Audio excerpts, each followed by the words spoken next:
오늘은 아 오늘 20만 원 내죠.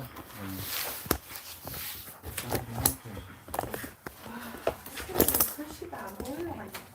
네? 글씨가 어떤 거요? 제일 앞장. 맨 앞장이요? 네. 이거 그냥 저거 양력이라 그렇게 크게 신경 안 써도 됩니다. 어,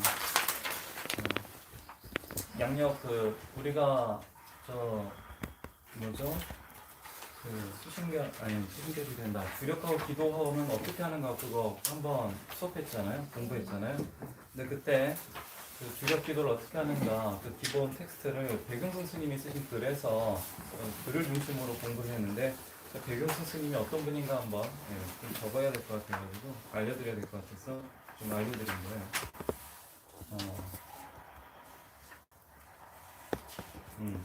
백용승 스님이 어떤 분인지 대략 아시죠? 네, 잘 몰라요. 한용운 스님은요. 님의 침묵 쓰신 한용운 스님 사제지간이에요. 백용성 스님이 사형이세요. 그래서 우리나라 3.1 운동할 때 독립선언문 하실 때 우리 불교 대표로 2분 참석하셨잖아요.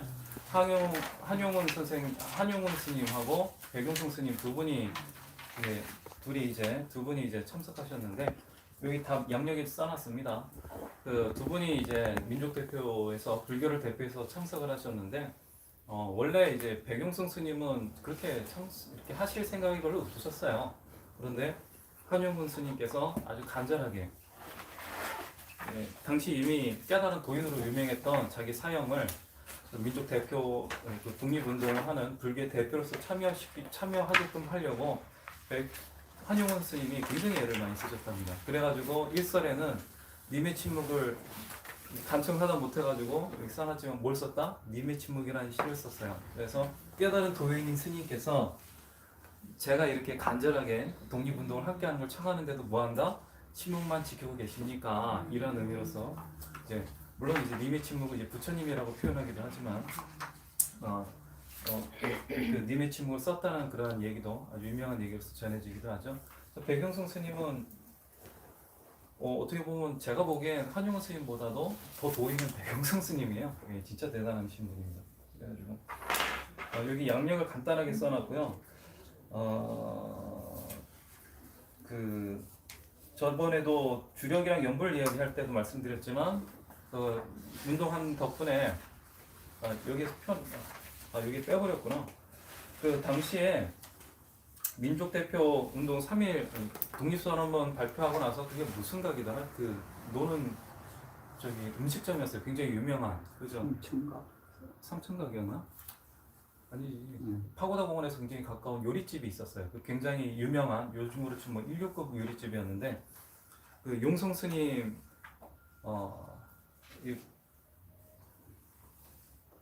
정토의 어느 스님이시지? 법륜 스님이 한번 그 얘기를 한번 해주신다고 하셨다고 하더라고요. 백용성 스님 문중에서만 내려오는 이야기인데, 그러니까 전체적으로 인정받지는 않아요. 문중에서만 내려오는 이야기인데, 백용성 스님이 이제 그날 낭독을 하고 발표를 하는데, 이 33인이 이제 다 발표하고 나면 다 흩어질 거 아니에요. 그러면은 이 우리나라 민족 사람들의 마음에 이 독립운동에 대한 정신의 불을 지를 수가 없다. 이 33인이 다 어떻게 했는가? 잡혀서 감옥에 가야지만 독립운동에 대한 불꽃이 확 일어난다고 해가지고 앉아서 이제 공양을 할 거 아닙니까? 발표하기 전에 그때 두루마기하고 신발을 다 숨겨놓고 도망 못 가게 어디 못 가게 싹 숨겨놓고 자기 스님 있죠? 자기한테 출가한 스님한테 전화를 걸어가지고 전화를 하게끔 시켜요. 그래서 내가 여기 어떤 요리집 주인인데 지금 독립운동 낭송을 하고 있다. 와서 얼른 잡아가라 이렇게 시켰답니다. 그래가지고 33인이 한 명도 도망을 못 가고 싸그리 싹 잡혀갔다고 그러더라고요. 네, 그래가지고 그래서 이제 감옥에 가시게 됐는데 스님도 물론 당연하게 감옥에 가시게 되셨는데 그때 잡혀간 33인 중에서 변절하지 않고 끝까지 남으신 분이 별로 없거든요. 많이 중간에 이제 일제시대를 거치면서 어쩔 수 없이 타이반으로 많이 이제 의지를 꺾게 되세요. 그 중에서 유일하게 의지를 꺾지 않은 분들 중에서도 백은수 스님이나 한용운 스님 같은 경우는 의지를 안 굽히셨는데, 그런 스님이 이제 처음에 딱 갔는데 당시 기독교인들이 특히 독립운동에 많이 참여를 했습니다. 딱 들어가서 깜빵에 앉아 있는데 보니까 목사들이 한글로 된 실력이 단단히 느시네요. 이거 해주시는 거죠. 1번, 2번, 3번, 4번. 아 그래요? 뭐 이거 좀 부주심해야 되는데 이 얘기로 들어가 버렸네. 뭐 이것도 좋은 이야기니까요. 자, 무슨 얘기였지?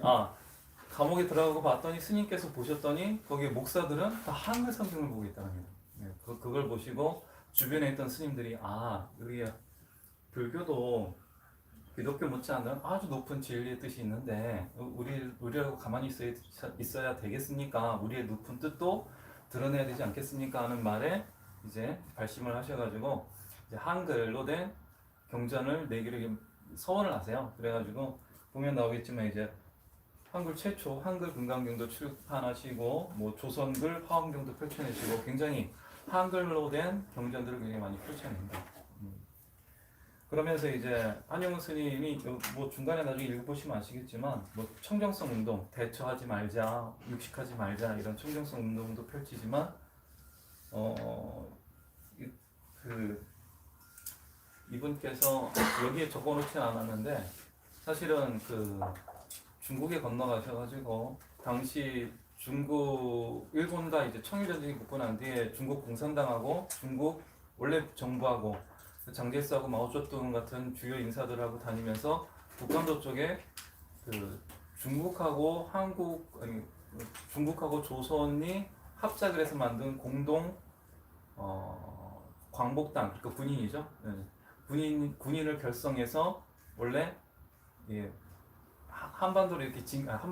조선으로 이렇게 진격을 해가지고 해방 운동을 하려고 했어요. 원래는. 그런데 이분이 그걸 국내에서 그 조직을 이제 만들다가 배신 때리는 걸 뭐라 그래요? 중간에 첩자라고 해야 되나? 네.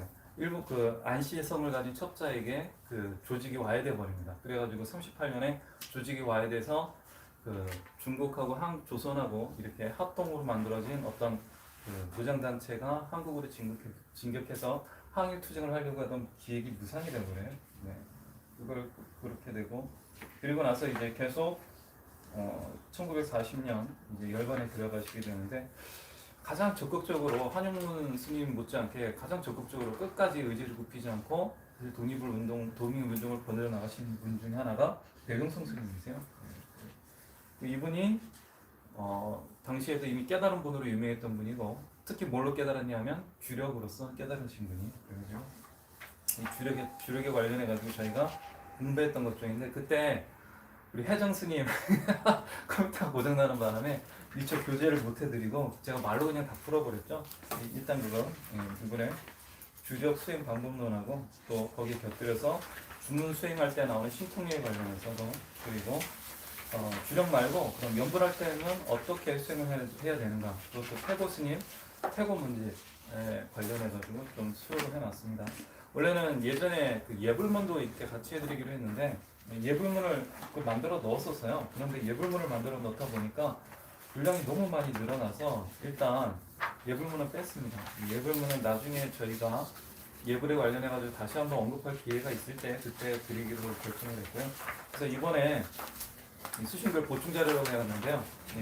주력기도와 부주심, 시부도 이렇게 구성이 되어 있습니다. 주력과 기도는 이미 했고요. 오늘은 부주심과 시부도에 관련해서 말씀드리는 시간을 갖기로 했죠. 오늘 새로 오신 청림신 보살님 반갑습니다. 어려운 걸음 해주셨네요. 오늘 사실 월요일날 오시기 쉽지 않으셨는데 오늘 어떻게 시간이 되셨어요? 네. 눈치가 굉장히 오늘 아주 중요한 날입니다. 오늘 법등하 보살님 순천에서 오시기 어려울 텐데. 괜찮습니다. 그래요? 전혀 안 괜찮습니다. 순천 차가 없으면 굉장히 어려운 곳이죠. 오늘 여기에 오신 분들 정말 감사드립니다. 자, 그럼 본격적으로 구주심을 한번 펼쳐나가도록 해볼게요. 혹시 구주심에 대해서 좀 공부해 보신 분 있으신가요? 뭐 강의를 듣는다거나 불교대학에서 뭐 이야기를 좀 들으셨다든가 없으시죠? 구주심이 사실 굉장히 중요한 수행 방법론인데도 불구하고요. 한국 불교에 있어서 그렇게 중요하게 여겨지지 않는 풍토가 만들어지다 보니까 맨 뒤에 있어요. 맨 뒤에 구주심은 맨 뒤에 있습니다. 우리가 저기 하다 보니까 편집하다가 하다 보니까 그게 맨 뒤로 가버렸어요. 그 뭐죠? 수행 방법론에 있어서 구주심이라고 하는 수행 방법이 굉장히 중요한데도 불구하고요. 네. 없어요. 하나 없어요. 하나 없으세요? 그 빠져있는 없으니까. 뒤에 있는데. 하나 빠진 거 하나 드렸나 예. 보다. 예. 굉장히 중요한데도 불구하고 요즘 한국 불교에서 워낙 가나선 위주의 돈오 돈수론이 중심이 되다 보니까 여러분들 불자 여러분들이 이 구주심이라고 하는 수행 방법에 대해서 들을 기회가 별로 많이 없으셨을 거예요. 네, 그래서 오늘 구주심을 좀 다뤄야지만 되겠다 싶어가지고 구주심을 좀 다루려고 합니다. 자, 저하고 이제 수업 꽤 오래 많이 하셨죠? 이미 이 정의학당 개원하고 나서도 벌써 한 두 달 됐나요? 두 달 안 됐어요? 그래요? 굉장히 오래된 것 같은데. 자, 저희하고 같이 배웠지만은 저희하고 같이 신신명 공부하시면서 많이 들으셨죠? 부처님의 가르침이라고 했을 때 부처님의 가르침을 뭐라고 부르죠? 중도라고 표현하죠? 중도입니다. 중도인데 이 중도를 맨 처음 초전법륜에서 부처님께서는 뭐라고 표현하셨나요? 초전법륜에서 초전법륜의 가장 핵심이 되는 게 뭔가요? 8정도죠. 사성제가 의미가 있는 거는 맨 마지막에 뭐가 있기 때문에 우리에게 의미가 있어요? 8정도예요. 8정도를 통해서 뭘 극복할 수 있어요? 윤회라고 하는 인과의 세계가 우리에게 주는 한없는 고통을 한없는 고통을 어떻게 해요? 원래 부처님의 세상이 가지고 있는 한없는 즐거움으로 바꿀 수 있기 때문에 그 사성제에 담겨져 있는 8정도 도성제가 의미가 있는 거죠. 사성제에서 도성제가 없다면 사성제는 우리 중생들에게 아무 의미가 없었죠. 부처님이 맨 처음 깨달음을 얻자마자 5비구를 만나서 처음 법륜을 굴리시는 것이 초전법륜입니다. 초전법륜의 내용을 간단하게 추격하자면 이 세상은 뭐로 형성되어 있어요? 고로 형성되어 있지만 그것을 뭘로요? 멸해버릴 수 있는 고통을 없앨 수 있는 방법이 있으니 그것이 무엇이다? 8정도다. 8가지 다른 수행의 방법들, 다른 8가지의 가지들 뭐 이런 건데요. 그래서 부처님의 가르침은 중도고요. 그것을 다시 한번 풀어보자면 8정도라고 표현할 수 있어요. 8정도. 정견, 정사유, 정어정업, 정명, 정정진, 정정 뭐 이렇게 되겠죠. 그때 이 정이 8가지 맨 앞에 붙는 이 정자가 정이 어떤 의미라고 말씀드렸나요? 바른 정자인데 이것이 어떤 바른다고 했을 때 우리 인간에게 바르다는 게 어떤 의미죠? 청정 맞습니다. 좀 더 쉽게요. 나에게도 이렇고 어떤 게 바른 거예요? 나에게만 이루어온 게 바른 건가요? 남에게만 이루어야지 바른 건가요? 정어 했을 때 만약 예를 들어 정어라고 했을 때 부처님께서 말씀하신 정어는 바른 말이죠. 우리가 바른 말을 했을 때 뭐 정어를 뭐 초기 불교에서는 뭐 천수경에 나오는 양설 기여 뭐 이런 거 안 하는 게 정언이다 뭐 이렇게 표현을 하지만 결국 그런 것이 뭐예요? 이 말을 내가 한마디를 하더라도 부처님이 말씀하신 바른 말이라고 했을 때 이 바른 말은 내 입장에서 좋은 게 올바른 게 바른 말인가요? 아니면 객관적으로 올바른 게 바른 말인가요? 객관적으로 바른 말이라고 했을 때는 남의 입장에서도 그 말이 좋아야 되겠죠? 그래서 이 바르다고 했을 때는 무엇이 이 바르다고 했을 때는 나에게도 이롭지만 누구에게도 이루어야 돼요? 나에게도 이루어야 돼요. 자리이기도 하지만 이타이기도 해요. 그런데 부처님이 말씀하신 이 중도라고 하는 입장에서의 8정도에서의 바르다는 의미는 자리 이타라고 말씀드렸는데 이 자리 이타가 힘의 균형이 뭐 20대 80이면 괜찮은 건가요? 50대 50대 50. 정확하게 뭘 이루어야 돼요? 조화를 이루고 있어요. 그래야 중도라고 하는 그런 입장에서의 팔중도가 펼쳐졌다고 볼 수 있어요. 조화가 이루어져요. 조화스러워야 됩니다. 자리와 이타가 정확하게 어떻게 돼요? 조화롭게 이루어져야 돼요. 그래서 인간의 의지로 자리와 이타가 50대 50으로 정확하게 조화를 이룰 수 있나요? 없나요? 없어요. 이 중도에 뿌리를 두고 자리 이타를 해야지만 조화를 누릴 수 있어요. 이 중도는 결국 뭐죠? 우리 안에 있는 불성, 참나죠? 당시 부처님께서 이걸 뭐라고 표현하셨죠? 열반짜리라고 표현하셨죠? 불성, 열반짜리. 대승불교권에 와서는 뭐 참나, 진여가 참나입니다.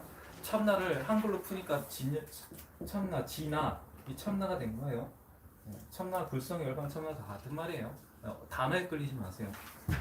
자, 그래서 부처님의 가르침은 이 팔정도 자리 이타를 정확하게 자리 이타가 정확하게 조화를 이루는 바른 행위를 팔정도의 8가지 조목으로 나눠서 사람들이 이해하기 쉽게 8가지로 나누어서 자리 이타를 행하라. 이것이 팔정도인데 이게 대승불교권에 와서는 이 팔정도가 뭘로 이제 다시 언어가 바뀌었죠?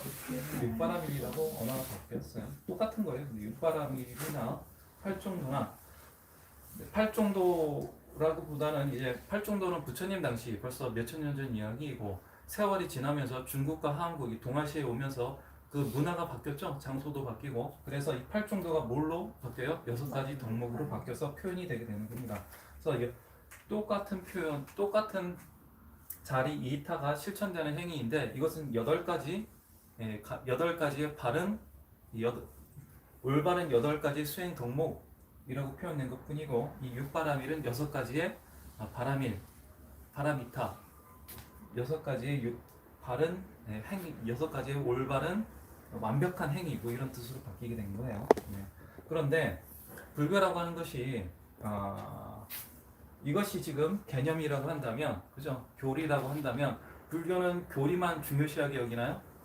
아니죠. 불교는 참 희한한 것이 뭘 또 강조하죠? 실천이요. 실천을 강조해요. 고등 종교 중에서도 실천을 그렇게 강조하지 않는 종교도 있어요. 그죠? 원래는 그렇지 않지만 또 많이 왜곡되게 했죠. 기독교 같은 경우에는 뭘 강하게 강조하나요? 진선미를 굉장히 원래는 강조했어요. 원래. 그런데 한국 기독교는요. 실천을 강조하긴 하죠. 거기는 좀 왜곡된 믿음으로 흘러가 버렸어요. 내가 어떤 행위를 하든지 상관없이 뭘 믿으면 천당에 간다고 해요? 하나님을 믿는 겁니다. 나의 행위와는 상관없이 믿음만으로 뭐가 어떤 결과가 갖고 온다고요? 천당에 간다는, 복을 받는다는 올바른 길로 천당에는 하나님의 뜻에 맞는 사람만이 천당에 가는 거죠, 사실이요. 근데 그렇지 않고 뭐만 하면요, 내가 믿는다는 믿음만 내면 그 믿음을 누구에게 보여줘야 돼요? 목사님이나 이런 분들한테 보여줘야 되잖아요. 그래서 그런 잘못된 믿음이 좀 펼쳐 있는데, 자, 박사라고 불교는 이러한 중도, 불성, 자리 이타를 통해 가지고 육바라밀을 펼쳐야 된대요. 이걸 왜 펼쳐야 되죠? 근데 왜 자리 이탈을 해야만 해요? 사실 그냥 자리만 해도 행복하게 사는 사람 많잖아요. 그건 종교가 아니죠. 종교는 아니지만 전체적으로 조화를 살기 위해서. 그러니까 조화를 이루면서 살려면 뭐가 이루어져요? 우리에게 어떤 결과가 오는데요? 그걸 왜 우리는 행복이라고 느껴지죠? 서로 좋아요. 나만 좋으면. 네, 맞습니다. 맞는 일이에요. 자리뿐만 아니라 이탈을 해야지만 행복이 오죠. 그죠? 그런데 그것이 말씀드렸다시피 조화를 이루어야 된다고 말씀드렸어요. 조화를 이루는데 거기에는 뭐를 바탕으로 두고 있어야 된다고요? 불성을 바탕으로 해야지만 해야 된다고 했어요. 왜 불성에 근데 왜 궁금하지 않으세요? 왜 불성에 불성의 뿌리를 둬야지만 왜 자리 이타에 있어서 조화가 이루어지는지요? 궁금하진 않으셨어요? 우리가 자리와 이타라고 했을 때 부조화가 이루어지는 이유는 뭐예요? 인간이니까. 욕망 때문에 그렇죠. 이 탐진치가 이 남하고 나하고 적절한 선을 지켜줘야 되는데 그걸 못 지키게 하는 것은 우리가 뭐에 끄달려 가기 때문에 그래요? 탐진치에 끄달려 가기 때문에 그래요. 그러면 우리가 이 부처님께서 열반자리를 설명하셨을 때 열반은 어떤 자리라고 설명해 주셨죠? 상, 낙, 아정한 자리다 이렇게 설명해 주셨어요. 상락이래요. 근데 그죠? 즐거운 자리예요. 왜 즐거운 자리로 느껴지죠? 여기에는 탐진치가 있지 않는 자리이기 때문에 그래요. 탐진치가 아예 붙을 수가 없어요. 탐진치가 붙지 않는 자리이기 때문에 그 마음에는 탐진치에 의해서 일어나는 고통의 물결이 없어요. 탐진치로 인해서 내가 뭘 가져야 되겠다는 결핍감이 없어요. 그러다 보니까 늘 뭐가 느껴져요? 만족감이 느껴지겠죠? 뭔가 필요하지가 않아요. 여기 완벽한 자리이기 때문에요. 그런 만족감이 느껴지기 때문에 우리가 명상이나 수행을 해가서 선정에 들어가게 되면 뭘 느낀다고 해요? 그 희열감, 지복이라고 표현하죠. 굉장한 즐거움을 느끼게 되는데 그걸 부처님께서는 낙이라고 표현한 거예요. 불성은 또 어때요? 늘 변하지 않죠? 인과에서 벗어난 자리예요. 그래서 인과는 무상한 자리죠. 늘 변화하는 자리지만 불성이라고 하는 것은 절대 변하지 않는 자리이기도 하고요. 그렇기 때문에 이것은 오운이라고 하는 무상한 나하고는 상관없이 여기는 진짜 어떤 자리예요? 변하지 않는 진짜 참나인 자리예요. 그런데 이쪽은 그러기도 하지만 또 어떤 자리이기도 해요? 탐진치가 있나요? 아니면 탐진치가 없어도 고요한 자리인가요? 고요한 자리예요. 그래서 부처님께서 열반은 어떤 것입니까? 했을 때 탐진치가 완전히 꺼진 자리다. 상락 아정한 자리다. 그렇게 설명을 해주신 거예요. 부처님께서는 참나를 상락 아정으로 표현을 해주신 거죠. 그런 자리이기 때문에 불성에 들어가게 되면 뭐예요? 네, 탐진치가 없어요. 탐진치가 없기 때문에 그 자리에는 나와 남이라고 하는 구분이 있을 수가 없어요. 그죠? 그래서 내가 어떤 자비심, 좋은 마음을 낸다 하더라도 내가 나에게 내는 자비심이나 남에게 내는 자비심의 차이가 없는 그런 자비심이 나와요. 불성에는. 인간의 중생심하고는 다르게요. 그래서 이 중도, 불성이라고 하는 것에 자리를 둔 자리 이타의 마음은 꼭 나를 중심으로 자리 이타의 마음이 나오는 게 아니라 나와 남이 구분이 없는 그러한 마음에서 나오는 자리 이타이기 때문에 뭐가 이루어져요? 네, 우주적인 입장에서는 조화가 이루어진 자리 이타가 나오게 되어 있는 거예요. 그럼 이 자리 이타가 나오게 되면은 그 자리 이타가 나오게 되면은 나뿐만 아니라 뭐죠? 남까지도 행복하게 만들어주죠. 그래서 일단 여기는 탐진치에 끄달리지 않다 보니까 여기에 나오는 자비심은 탐진치에 끌려가지 않는 마음이에요. 그럼 한마디로 표현하자면 탐진치로부터 자유로워진 마음이죠. 그죠? 그러면 내가 탐진치의 노예인 마음인가요? 아니면 탐진치에 자유로워서 내가 내 스스로의 주인이 되는 마음인가요? 네, 내가 나의 삶의 주인으로서 살 수 있는 자리예요. 그죠? 그리고 또 자유로워요. 탐진치에 끄달리지 않아요. 그러니까 내가 나의 삶의 주인으로서 자유롭게 살 수 있는 자리인데 이게 내 멋대로 사는 것이 아니라 모두 하는 거다. 남도 행복으로 이끌어주는 그런 주인공으로서의 삶을 살 수 있단 말이죠. 제가 그 표현 주로 되게 좋아하죠. 내가 운전 아무리 나 혼자 교통법규 잘 지켜도 남이 와서 박으면 아무 소용이 없다. 그죠? 내가 살아나가는 세상은 나 혼자 사는 게 아니라 온갖 중생들, 온갖 세상과 다 연결진 인연의 세계이기 때문에 중중무진 연기라고 막 표현하긴 하지만 우리가 사는 세계는 어떤 세계예요? 나 혼자 이루어져 있나요? 아니면 모든 존재와 다 연결된 존재인가요? 다 연결되어 있는 존재이기 때문에 나만 잘 산다고 해서 해결되는 것이 아니라 남도 잘 살기 해야지만 나는 어떤 삶을 살 수 있어요? 정말 자유롭고 행복한 삶을 살 수 있다고요. 그래서 자리뿐만 아니라 이타도 같이 해야지만 되는 겁니다. 또 이것이 바른 세상을 이루는 가장 근본이 되는 거예요. 네.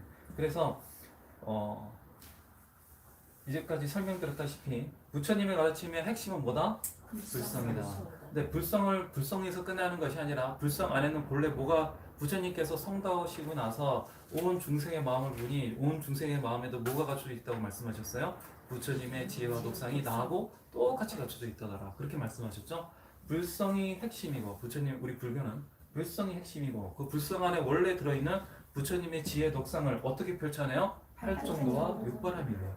이걸 펼쳐내는 이유는 뭐예요? 자리이타. 이 세상을 자리이타로서 어떻게 만들어요? 올바르게 만들어 나가려고요. 이게 우리가 불교하는 이유예요. 부처님을 믿는 이유고 우리가 지금 이 자리에 앉아서 월요일날 쉬어야 되는데 아니면 내가 해야 할 일을 해야 되는데도 불구하고 나의 소중한 나의 인생에 있어서 아주 다른 것으로 대체할 수 없는 소중한 시간을 내서 여기에 앉아서 우리들 같이 앉아가지고 부처님의 말씀을 나누는 이유입니다. 네. 이걸 통하는데 이렇게 말만 듣는 것으로서 부처님의 가르침은 실현이 안 돼요. 이러한 지금 제가 말씀드린 건 뭐죠? 말이죠? 개념이죠? 개념이에요. 개념이 뭐하고 합쳐져야 돼요? 실천. 즉 학문은 실천이 없으면 아무 의미가 없죠. 학문의 최종 목표는 뭐예요? 실천이에요. 학문이라고 표현했지만 사실 교리도 마찬가지입니다. 학문의 최종 목표는 실천이에요. 개념은 처음이라고 해도 되겠죠. 내가 실천을 해야 처음 하니까 실천과 하나가 돼야 돼요. 그래야지만 이것이 의미가 있는 것으로 태어나게 돼요. 의미가 있는 것으로 태어나게 되는데 불교에서는 이걸 뭐라고 불러요? 지혜라고 불러요. 이걸 그냥 지혜라고 안 부르고 앞에 뭘 붙여주죠? 반야지혜라고, 바라밀이라고 부르죠? 지혜 바라밀. 예. 그러면 이 처음은 어떻게 해야 되죠? 요거는 다른 말로 수행이라고 표현됩니다. 수행. 예. 요거는 교학이라고 표현됩니다. 자, 오늘 우리가 부주심하러 모인 거는요, 이러한 개념을 우리의 삶 속에서 어떻게 수행으로서 펼쳐낼 것인가. 이제 교학, 우리가 부처님의 가르침을 왜 믿어야 되고 이걸 통해서 어떤 세상을 만들 수 있는지 그 결과물은 어떤 것인지 우리는 잘 이해할 수 있어요. 그죠? 그러니까 내비게이션이 어떻게 작동하고 내비게이션을 통해서 어떤 길로 가는지에 대해서 이해가 잘 됐단 말이죠. 그럼 내비게이션에 따라서 이제 직접 운전을 하면서 가야 되잖아요. 그러면 어떤 방식으로 어떻게 운전을 해야 돼? 뭘 타고 어떻게 운전을 해야 될 것인가? 거기에 대한 이야기를 하려고 오늘 부주심을 배우는 겁니다. 자, 부주심해야 한다고요? 부처님의 가르침을 나의 삶 속에서 실천해내기 위해서. 그러니까 부주심이라고 하는 수행 단계에 따라 수행을 하면 나는 뭐가 돼요? 부처님의 가르침을 잘 실천할 수 있는 능력을 가진 사람이 되겠죠? 그래서 그걸 부처님의 가르침을 잘 펼쳐낼 수 있는 능력자를 대승불교에서는 뭐라고 불렀어요? 보살이라고 불렀어요. 그래서 부주심의 마지막 단계, 9번째 단계에 가게 되면 일주보살이 됩니다. 부주심의 목표는 일주보살이에요. 왜 일주보살이냐면요, 부처님의 가르침을 정말 실천할 수 있는 진짜 공부의 시작이 어떤 단계이기 때문에 그래요? 일주보살 단계이기 때문에 그래요. 불성을 아는 것이 공부의 끝이 아니라 불성을 알고 그 불성에 따라 불성 안에 담겨져 있는 지혜덕상으로서 나의 삶을 잘 운영해 나가는 것이 진짜 부처님의 가르침의 공부 시작이기 때문에 부주심의 목표는 그걸 따라 공부하는 사람을 뭘로 만들어 나가는 것이 목표예요? 일주보살이에요. 불교는요, 일주보살이 공부의 시작이에요. 이게 시작이에요. 예, 견성이 끝이 아니에요. 견성이 시작입니다. 자, 부주심 왜 배우는지 이제 좀 이해하시겠나요? 네. 근데 부주심이요, 정말 좋은 수행 방법인데도 불구하고 우리나라에 그렇게 잘 안 알려졌어요. 네, 하도 요즘 뭐죠?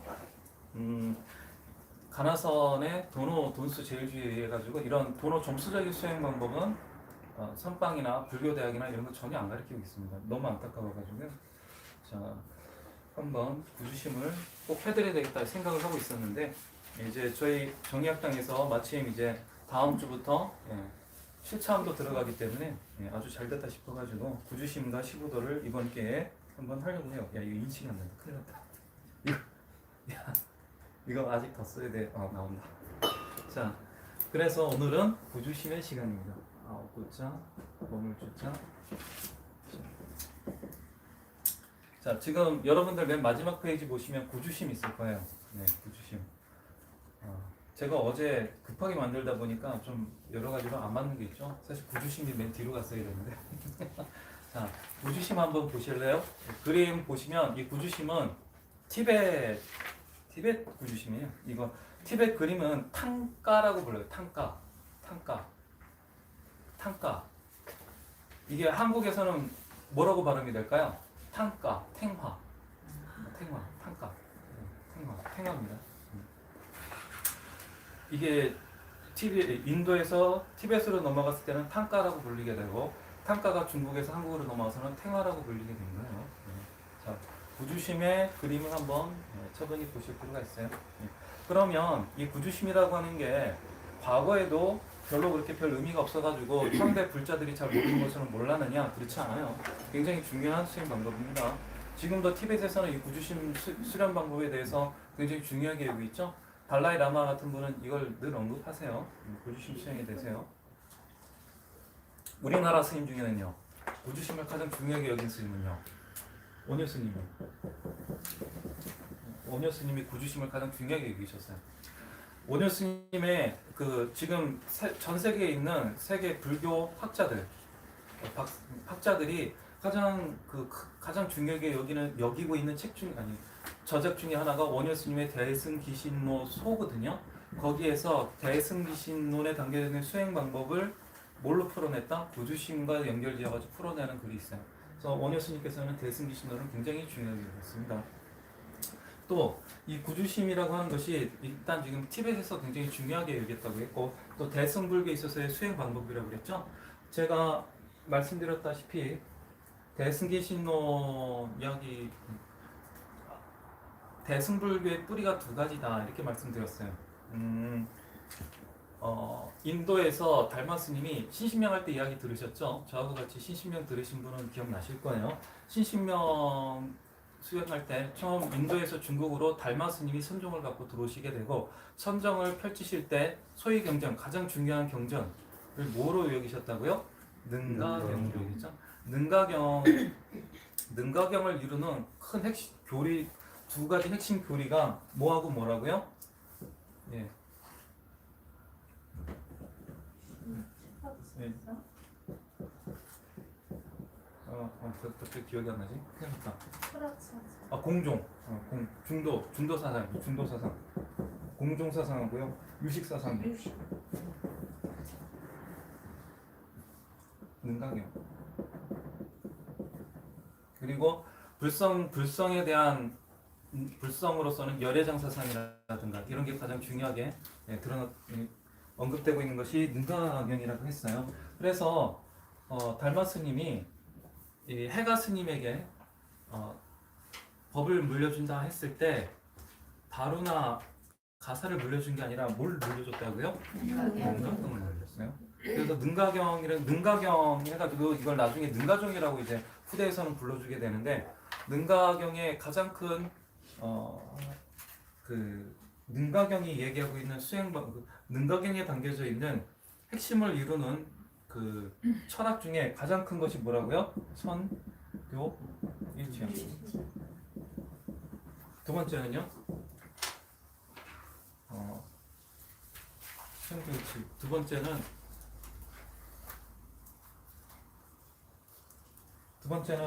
이거는 말씀 안 드렸나 보다. 말씀 안 드린 건 뺄게요. 자, 능가경에 있어가지고 가장 중요한 가르침이 선교 일치예요. 네, 선교 일치예요. 뭘 통해서 뭘로 넘어간다고요? 교를 의지하여 선으로 들어간다가 능가경.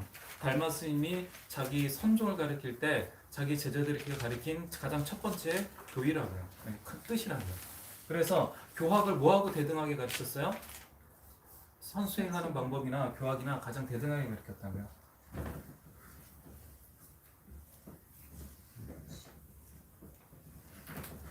자, 그래서 이 능가경, 선종좌초도 그 능가경이라고 하는 경전의 가장 핵심 뿌리에는 공사상도 있지만 모두 핵심을 두고 있었다. 유식사상이라고 했죠. 유식사상. 사실 대승불교는 이 유식사상 때문에 대승불교가 완성됐다고 해도 과언이 아닙니다. 이 유식은 누가 만들어냈나요? 유식은 오로지 유자에다가요.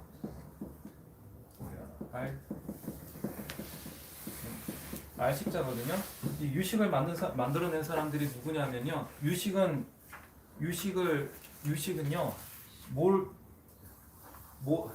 탕가가 이제 우리나라에서 탱화라고 변했다고 말씀드렸잖아요. 이게 요가가 변화된 말이에요. 요가가 유가가 되고요. 유가가 유식이 된 거예요. 네. 그래서 원래 요가들은 뭐 하던 사람들이에요? 불교 요가들. 그러니까 힌두교 요가들 말고요. 불교 요가들은 마음 공부하던 사람들이에요. 마음을 탐구하고 수행하는 사람들이었어요. 마음 수행. 그래서 주로 했던 수행이 뭐였다고요? 호흡이었어요. 이제 자세 같은 거는 나중에 만들어진 겁니다. 파생해서 만들어진 거고 원래는 호흡을 통해서 마음을 탐구하고 마음 수행을 하던 불교 요기들이 마음을 수행하다 보니까 마음이 어떻게 이루어져 있더라? 부처님은 불성만 얘기했는데 불성뿐만 아니라 80, 60, 70, 60, 50 막 이런 것이 막 드러나게 되는 거예요. 좀 더 전문적으로 수행하다 보니까. 그래서 그 유식사상이 만들어지게 되죠. 그래서 이 유식사상을 한마디로 말하자면 여기서 구주심 못 들어가겠다 오늘 정말. 어쨌든 자 무슨 얘기를 하려고 하느냐면요. 이 대승기신론이나 능강형의 핵심을 이루고 있는 유식사상이 핵심을 이루는 것이 유식사상이듯이 이 구주심이라고 하는 수행 방법을 이루는 핵심 사상도 뭐예요? 유식사상이라고 해요. 그 얘기를 말씀드리고 싶어서 드린 거예요. 그래서 사실은 이 마음 수행하는 방법을 하던 유식 쪽에서 이러한 수행 방법 자체가 많이 확립이 된 겁니다. 그래서 구주심이라고 하는 것이 티베트 같은 곳에서는 아직도 굉장히 중요한 수행 방법이었고 원효 스님 같은 경우에서는 대신기신론 소에서 구주심을 계속 언급을 하세요. 그 정도로 구주심은 아주 과거에 있어서는 중요한 수행 방법으로서 평가받고 있었어요. 자, 그럼 구주심을 한번 들어가 보도록 하겠습니다. 엄마야, 큰일 났다. 40분이다. 구주심이 우리에게 무슨 의미가 있는지 설명하다가 자, 구주심을 보면요. 자, 길이 어떻게 생겼나요? 자, 보시면 꼬불꼬불하게 생겼죠? 근데 하나, 둘, 셋, 넷, 다섯, 여섯. 길이 한 길, 두 길, 세 길, 네 길, 다섯, 여섯 길로 이루어져 있다는 게 보이실 거예요. 그죠? 그죠? 여섯 길로 나눠져 있어요. 사실 이 구주심은 9개의 마음이 6개의 길에 따라 나가는 거예요. 6가지 수행하는 길에 맞춰가지고 9가지의 마음이 착착착착착 거기에 놓여져 있는 거예요. 그러니까 6가지 길에 의해서 9가지의 수행에 따라 만들어지는 마음들이 배열이 되어 있는 겁니다. 그러니까 이 길이 괜히 꾸불꾸불 만든 게 아니라 뭘 의미하기 위해서 6가지 수행의 길들을 표현해낸 거예요. 그래서 꼭 한 줄, 두 줄, 세 줄, 네 줄, 다섯, 여섯 줄이 있는 거예요. 그래서 어떤 줄에 보면 그림이 뭐 코끼리가 한 마리밖에 없는데 어떤 줄에는 막 두 마리, 세 마리씩 있는 것처럼 보이죠? 그 이유가 한 길에 따라서 내 그 머무는 마음이 여러 개일 경우에는 거기에 같이 배열할 수밖에 없기 때문에 그렇게 만들어진 거예요. 자, 그래서 구주심은 6가지 길에 9가지 수행에 따라 머무는 마음을 표현하는 것이다. 이것이 구주심입니다. 자, 우리 맨 처음 길을 볼게요. 맨 처음에 이게 탕가 티벳 그림이라 여기 나와 있는 사람이 티벳 스님이죠. 네, 티벳 사람이에요. 티벳 사람인데 맨 첫 번째 길을 볼게요. 자, 맨 첫 번째 길에 보면은 티벳 사람이 수행하는 사람이 하나 있고, 그죠? 수행자가 하나 있고, 수행하고자 하는 사람이 있고, 그다음 뭐가 있죠? 코끼리가 있어요. 코끼리. 그다음 뭐가 앞에 서 있나요? 야, 어떻게 원숭이라고 알아보세요? 저는 봤을 때 어린 나이인 줄 알았어요. 근데 나중에 봤더니 꼬리가 달려 있다고 원숭이라고 하더라고요. 원숭이 이렇게 있습니다. 근데 길 하나에 요 세 개만 딸랑 있는데 이건 각자 무엇을 표현하느냐면은 내가 이렇게 하는 게 편합니다. 자, 이것이 첫 번째 길이죠. 예. 6가지 길이라고 했는데 6가지 힘이에요. 좀 6가지 힘에 따라 변하는 9가지 수행의 마음이에요. 그래서 첫 번째 힘은 뭐냐면요, 문력이에요. 들을 문. 자, 한문으로 써드려야 돼요.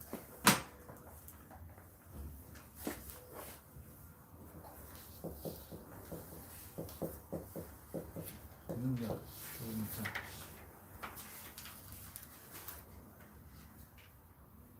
아니, 잘못 적었잖아. 들어보면 문력. 저기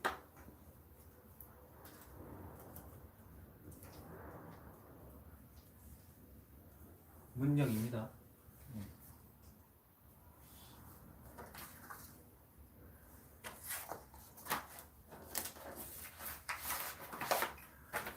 다음이 문력인데요. 듣는 힘이라는 의미예요. 듣는 힘. 듣는 힘이라고 하는 것인데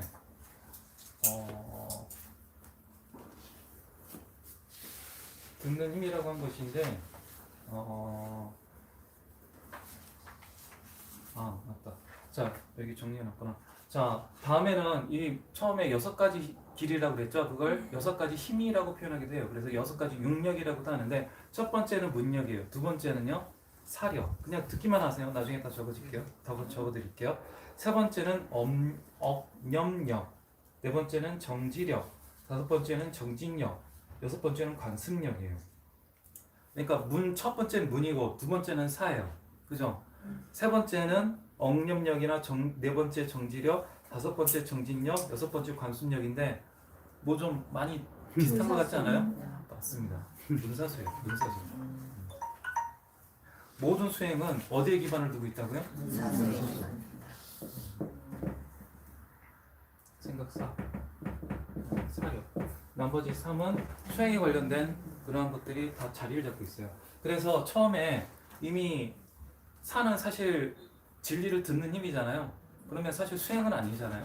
문사수 할 때.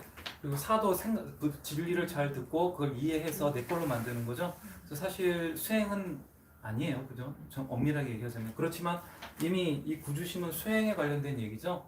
그런데도 불구하고 문을 쓴 것은 모든 수행에 있어서의 기본은 뭐다? 문사수이기 때문에 그래요. 문사수가 왜 기본이 되냐면 우리 지혜를 만드는 문사수가 무슨 수행 방법이에요? 지혜를 만드는 수행 방법이기 때문에 문사수의 전통을 따라서 첫 번째를 뭐라고 해준 거예요? 그냥 문이라고 해주신 거예요. 실제 여기 수행이 들어가죠? 듣는 건 아니죠. 이미 이 수행이 들어갔을 때 이미 뭘 한 상태예요? 부처님의 가르침을 듣고 수행의 방법에 대해서 잘 이해를 한 다음에 수행에 들어가는 거죠. 그렇지만 첫 번째는 뭐라고 해줬다? 문사수의 수행 방법의 전통에 따라 문이라고 표현해줬습니다. 자, 그리고 이 문사수, 이 문력 들었다고 했을 때의 그림 어디 갔지? 그림 문사수에 있을 때는 코끼리하고 사람하고 원숭이 하나밖에 없죠? 네, 그걸 내주심이라고 해요. 내주심. 이거는 내주심입니다. 안내자, 머물주자. 여기에 머무는 마음은요, 문력이라고 하는 길에 머무는 마음은 내주심이에요. 내주심. 내 안에 머무는 마음이라는 뜻인데, 그냥 처음 수행을 시작하는 마음. 그러니까 내 마음 안에 뭘 이제 하기 시작했다고요? 수행해야지 하는 마음이 이제 딱 들어간 마음이라고요. 예. 이제 초보, 이제 첫 발자국 뛰는 단계라고요. 그래서 수행자하고 코끼리하고 원숭이를 그려놨는데 이 세 가지가 코끼리는 뭘 의미해요? 혼침을 의미해요. 이 원숭이는요, 산란함을 의미해요. 산란. 수행자는요, 수행하려는 마음, 수행자의 마음 상태를 표현해요.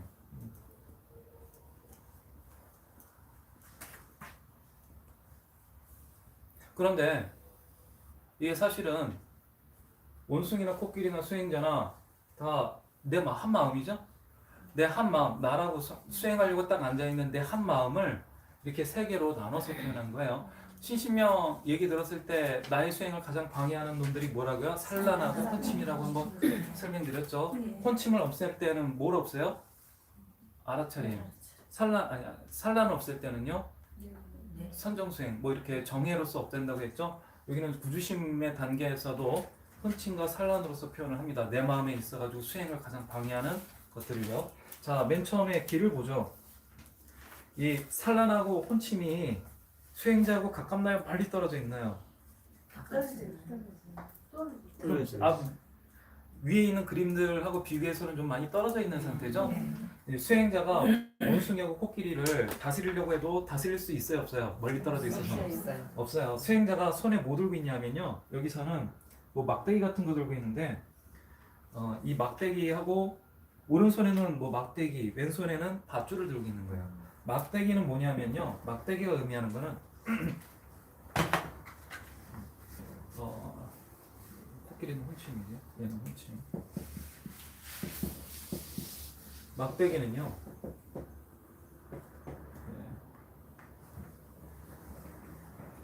막대기는 발은 알아차림, 정지. 밧줄은 발은 정념. 맞다, 정념. 발은 막대기는 정지, 밧줄은 정념이에요. 이 막대기는 알아차림 정도로 해석하시면 되고요. 알아차림 거. 이거는요 마음챙김.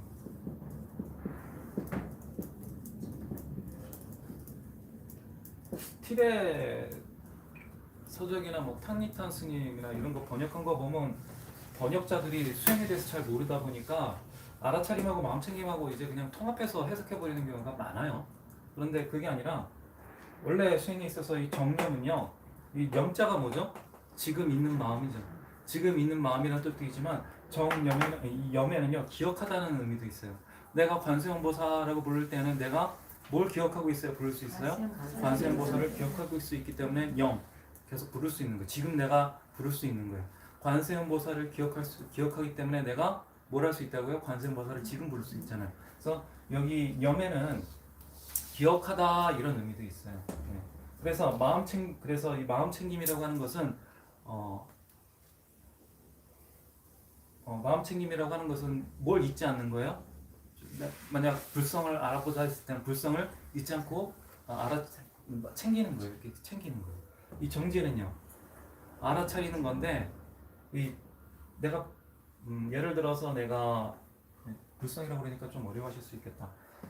내가 신묘장구 대단한 일을 한다고 해요. 아니면 내가 뭐 화두를 든다고 해요. 뭘 관세음보살을 든다고 해요. 연부를 할 때 관세음보살을 이제 내가 알아차려서 부르는 거죠. 근데 요 정지는요 그걸 놓치지 않고 계속 부르는 거예요. 네, 계속 놓치지 않고 계속 부르는 걸 정지라고 해요. 네. 자, 그래서 지금 수행자가 정지와 정념, 마음챙김과 알아차림으로써 산란과 혼침을 다스리려고 하는 거죠. 그런데 지금 수행하려고 하는데 내가 평생 처음 해보려고 해요. 그러다 보니까 내가 계속 어떤 상태에 빠지는 거예요? 잡념이 계속 어마어마하게 일어나든지 잡념이 안 일어나면 멍청하고 흐릿하고 졸음 쏟아지고 이런 상태, 눈이 개슴줄하게 풀려가지고 해롱해롱한 상태에 계속 빠지게 되는 것을 표현하고 있는 거예요. 그래서 지금 그림을 보면 코끼리가 어떤 색인가요? 파란색이죠. 파란색은 지금 혼침이 왔다는 건데 혼침 상태인 거예요. 아주 혼침 상태가 코끼리가 내 마음을 뜻합니다. 내 마음을 뜻하는데 이 코끼리의 색깔이 이 파란색인 것은 내가 지금 어떤 상태에 빠져 있다? 거친 혼침 상태에 빠져 있다. 이걸 의미해요. 원숭이는 산란을 뜻한다. 내 정신이 번잡한다 그랬죠. 왜 원숭이를 그려 넣느냐 하면 원숭이 보시면 아시겠지만 원숭이는 단 한순간도 가만히 있지를 못합니다. 네. 가만히 있는다고 하는 것 같은데 눈은 계속 왔다 갔다 하죠. 가만도 안 있어요. 그 원숭이의 산란한 속성 뭐죠? 잠시도 가만히 있지 못하는 그 속성을 산란함으로써 표현해낸 거예요. 자, 그래서 첫 번째 내주심은요. 내주심이 뭐에 머물려고 하는 거예요? 내 마음에 머물려고 하는 상태를 뜻합니다. 이제 시작하는 단계예요. 그런데 몰입이 잘 될까요? 안 될까요? 잘 안 되죠. 잘 안 돼요. 네. 몰입하려고 하면 뭐가 튀어나와요? 산란. 좀 마음이 고요해졌다 싶으면요. 혼침에 몽롱해지는 거예요. 내가 여기 왜 앉아있나 이러고. 자, 그 상태가 첫 번째 문도 내주심 단계라고 할 수 있어요. 자, 그런데 이 초보 단계를 이제 지나서 내가 좀 공을 좀 들였어요. 그러면 이제 두 번째 단계로 들어가게 되는데 두 번째는 뭐라고 말씀드렸죠? 사고라고 말씀드렸죠? 아니 사력. 생각사자. 이제 두 번째 길인 사력. 초보 단계를 지나서 막 시작한 단계를 다 지나서 사력 단계에 들어가게 돼요. 네. 그러면 이 사력 단계에 들어가게 돼요. 사력은 두 번째 마음, 9번째 마음 중에서 두 번째 마음인데요. 이것은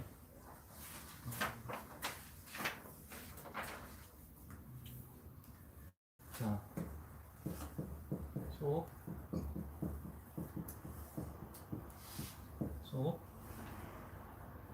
속주심. 다른 거 없구나. 속주심이네. 자, 다른 거 속주심이에요. 이거 속은요, 무슨 의미냐면 계속한다. 계속하다 그 속자예요. 네, 속자. 두 번째 길은 사력인데 생각하는 힘으로 표현이 되는데 내 마음이 이제 어떻게 되는 거예요? 속주, 계속하려고 하는 것에 머물게 되는 거예요. 자, 두 번째 그림 한번 두 번째 길 볼까요? 두 번째 이제 커브 돌아서 길이 딱 꺾이죠? 여기가 사력. 문사할 때 사력의 힘이 흐르는 길입니다. 이 길에 들어선 거예요. 이 길에 들어설 때의 마음은 어떤 마음이 존재하냐면 수행자의 마음 중에서도 속주심, 계속하려고 하는 것에 머무르는 마음에 딱 들어가게 됩니다. 이때는 물론 이제 이 수행자의 마음하고 산란하고 혼침하고 거리가 아직도 멀리 떨어져 있죠. 내가 지금 산란함과 혼침함을 조절할 수 있어요, 없어요? 못해요. 산란함과 잡념, 맨 처음에 수행하는 명상하라고 하면은 제일 많은 게 내 잡념이 너무 많이 일어나서 어떻게 할 수가 없어요 하고 고민을 많이 하는데 나 어떻게 해야 하는데 바로 이 단계에 들어서신 거예요. 네, 이 단계가 지나야 돼요. 그러니까 내가 명상 같은 걸 할 때 잡념이나 망상이 많이 일어나는 건 자연적인 수순인 거예요. 네. 자, 그런데 몰입이 전혀 안 되느냐 하면 코끼리 머리 봐보세요. 코끼리 네가리가 어떻게 돼 있죠? 위에 살짝 하얀색. 뭐 비듬 떨어진 것처럼 하얗게 돼 있죠. 그러니까 몰입이 살짝 되는 겁니다. 내가 잡념을 잡을 때 내가 예를 들어 한 시간 정도 아니다. 예를 들어 100분 정도 명상을 한다. 심묘장구를 100번 정도 한다. 관세음보살을 한 100분 정도 한다 했을 때 끊어지지 않고 계속 부를 수 있는 시간이 한 20분이나 30분 정도는 되는 거예요. 그러니까 한 3분의 1 정도는 3분의 1 정도의 시간은 내가 건져올 수 있어요. 그런데 산란과 혼침이 딱 일어나면 어떻게 해요? 산란함이 한번 딱 등장하면 어떻게 돼요? 들고 있던 화두가 다 도망가 버리고 없어. 산란의 힘이 너무 강해가지고 관세음보살 부르다 말고 어제 먹던 맛있는 빵 생각나면 화두는 어디로 가버리고 아니면 내가 먹다 말고 남겨온 맛있는 과자 생각이 딱 오면 어떻게 해요? 화두는 어디 가버리고 없어요. 그럼 화두 챙겨야지 하고 억지로 의식을 해서 다시 화두를 챙겨야 돼요. 근데 챙기면 작아지는 단계예요. 살짝이라도 작아진다면 5분이라도 간다고요. 요게 두 번째 계속하려는 마음이 이제 안에 들어온 거예요. 자, 보통은 명상 혼자 집에서 명상하세요 그러면 보통 2단계 넘어요, 못 넘어요? 다 대부분 2단계에서 꼬꾸라집니다. 2단 9가지 마음 중에서 이 두 번째 단계도 못 넘는단 말이에요. 근데 이제 수행 공동체 이런 저희 정의학당 같은 거 아니면 선방이나 어쨌든 무슨 수행 공동체 단계에서 여러 도반 닿으면 대중의 힘이라는 게 있죠. 남의 눈치 때문에 나도 어떻게 해요? 내가 수행하는 척이라도 해야 되잖아요. 꾸준히 하다 보면 이게 점점 늘어요. 예. 그래서 이 두 번째 단계를 무사히 넘어가게 되면 세 번째 단계에 넘어가게 되는데 다시 한번 커브 딱 끌게 되죠. 그때 세 번째 단계에는 세 번째 단계는 세 번째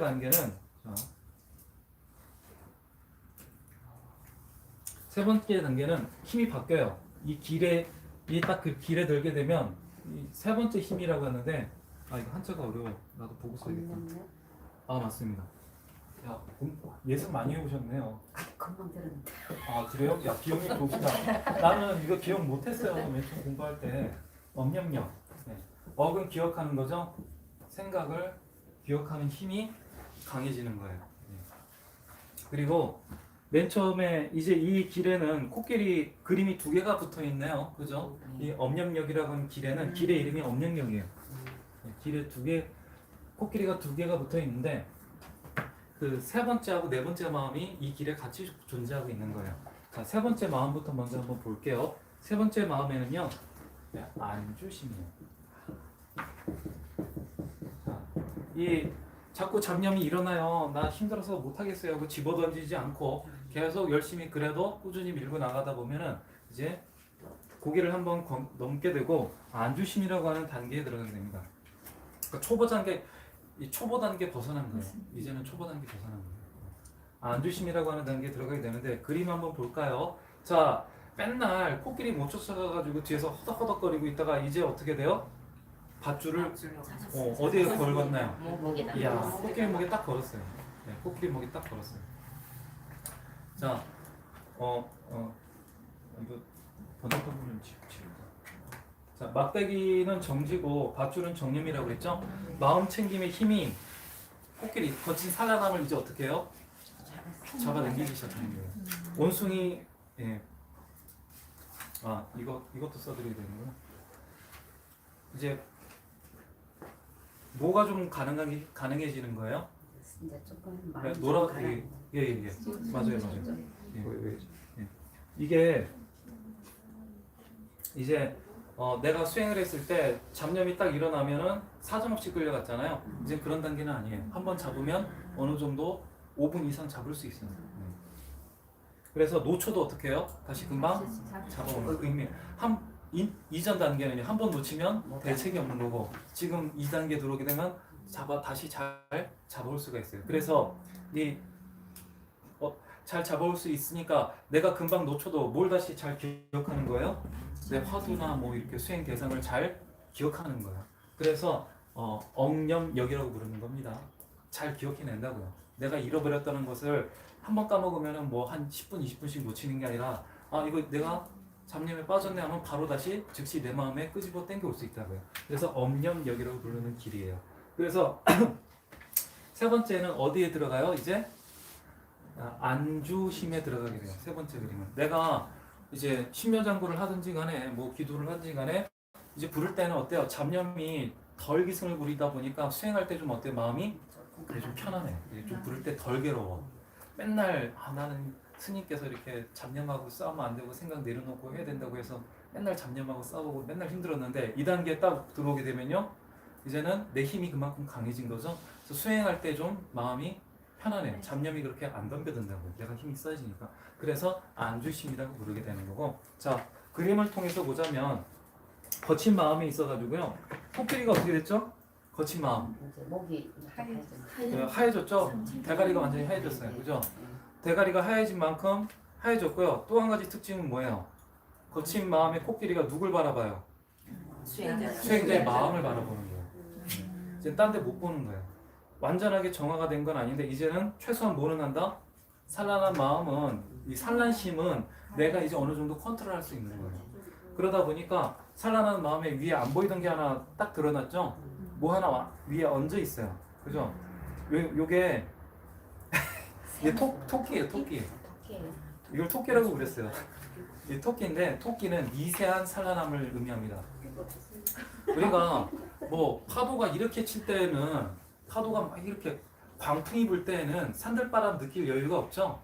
근데 바람이 가라앉으면요, 광풍이 가라앉으면 산들바람도 느끼게 되는 거죠. 그래서 이 거친 산란함을 어느 정도 조절할 수 있는 시점에서는 이 미세한 산란함이라는 것이 또 느껴지게 되는 거예요. 미세한 산란함. 이 토끼는 미세한, 이 토깽이는 미세한 산란함입니다. 미세 산란함. 네? 이 토깽이는 미세한 산란함이에요.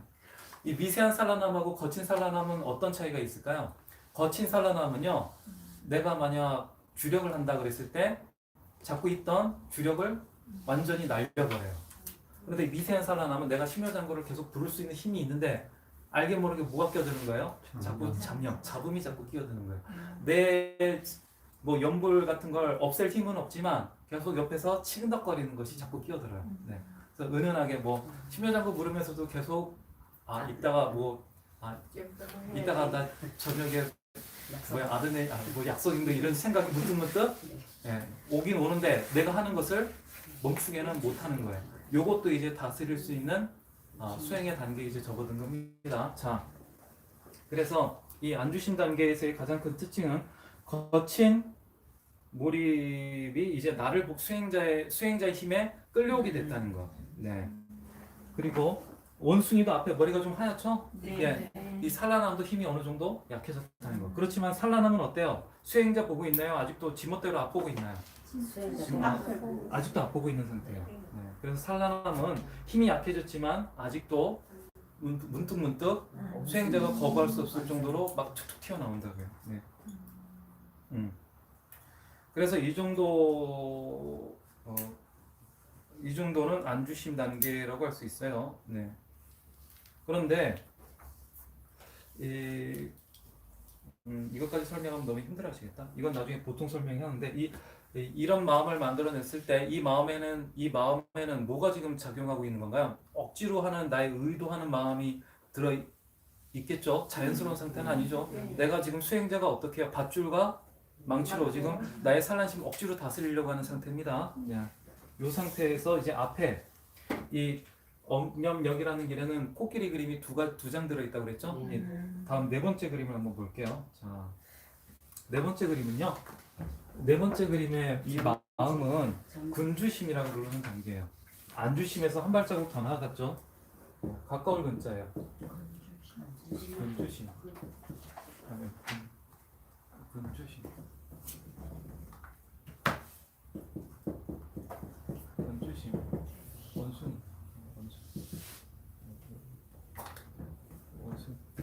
원숭이. 야. 군주심은요. 아까 억념심하고 다른 거는요. 군주심은 어떻게 됐어요? 더 가까워진 거예요. 더 가까워진 상태입니다. 네.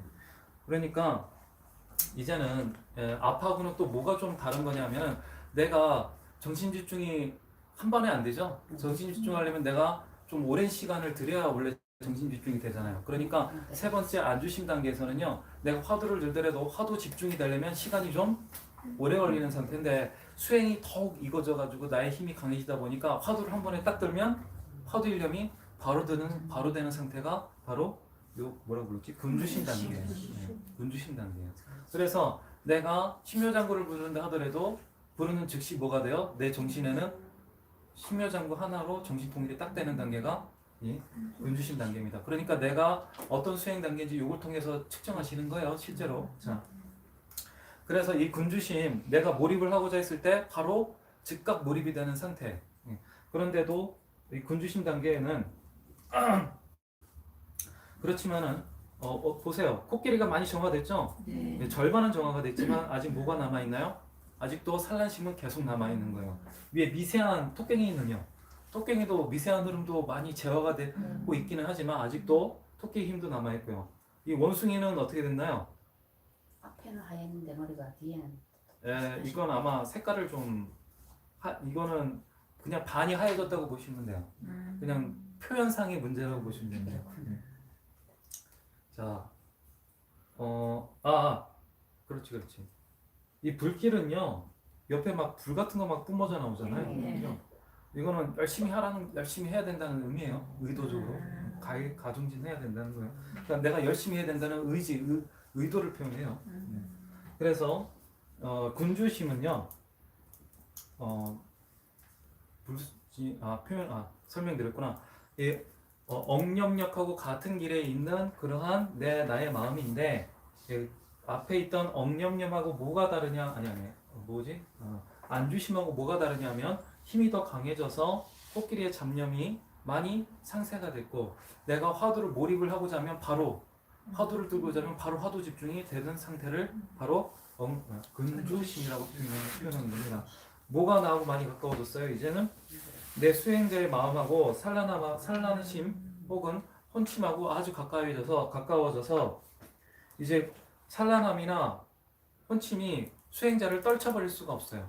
코끼리 얼굴이 지금 어디를 향해 원숭이 얼굴이 어디를 향해 있나요? 이 군주심에는 앞에 이제는 산란한 마음도요 이 수행자를 무시할 수가 없어요. 수행하려는 마음을 무시할 수가 없어요. 일단 어디를 쳐다보게 되어 있어요. 나의 마음이 수행하고자 하면 수행하는 마음에 딱 모아진다고요. 산란함이나 혼침이라고 하는 마음의 힘이 나의 마음의 힘이 수행하고자 하는 마음이 딱 들어서게 되면 그걸 거부할 수가 없어요. 일제히 뭘 쳐다봐요? 수행자에게 집중을 한다고요. 바로 집중을 한다고요. 그렇지만 혼침이나 산란함이 없어진 건 아닙니다. 아직도 그 세력이 많이 남아 있어서 나를 어떻게 해요? 강하게 강하게 방해하는 힘은 여전히 남아 있는 거예요. 자, 그 다음에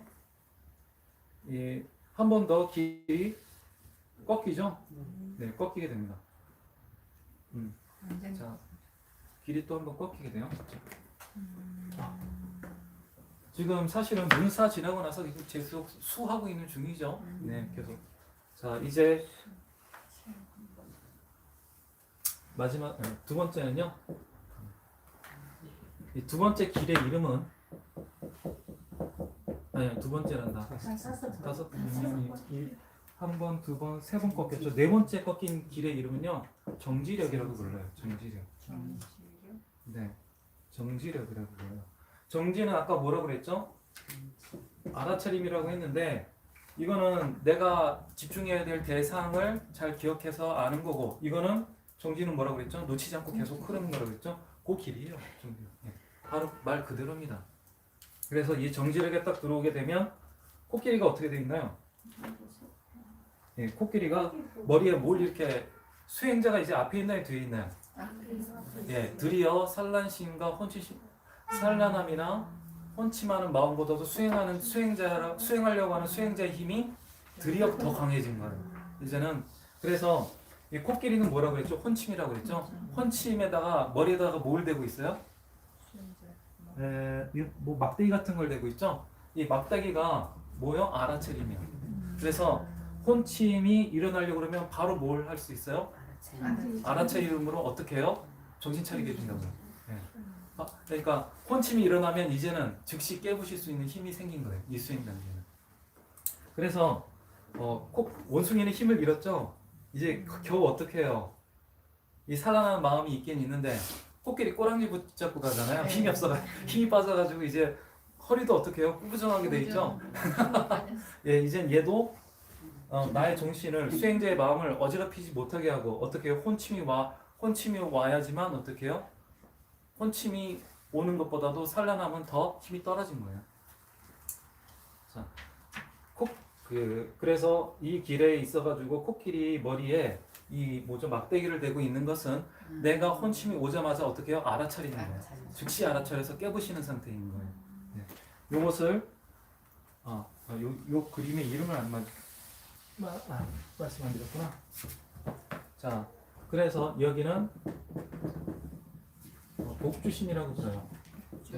복주심. 우리 복은 뭐죠? 복종한다 이거예요. 이런 의미입니다. 그래서 혼침, 코끼리가 어디에 이제 복종하게 돼요? 내가 수행해서 만들어낸 알아차림의 힘에 드디어 복종하게 되는 단계예요. 네.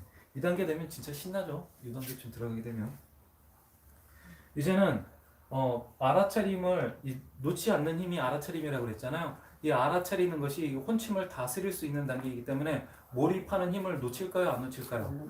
화두를 놓칠까요? 안 놓칠까요? 거의 안 놓쳐요. 안 놓치는 건 아닌데 거의 안 놓쳐요. 그러니까 주문이나 화립을 할 때 아니면 주문을 외운다든지 화두를 든다든지 무슨 반주소를 한다든지 뭘 하든지 간에 거의 이제는 얘네들이 힘을 못 써요. 혼침이나 산란이 그걸 방해를 못 해요. 그렇지만 뭐는 남아있다? 아직 의도적으로 하고 있다고 그랬죠? 아직 불길이 막 솟아오르는 길이잖아요. 내가 의도적으로 몰입하지 않으면 뭐가 덤벼든다? 산란과 혼침이 덤벼드는 거예요. 그러니까 내가 의도적으로 의식으로 몰입을 해야지 하고 강한 의지를 내지 않으면 곧장 뭐가 덤벼요?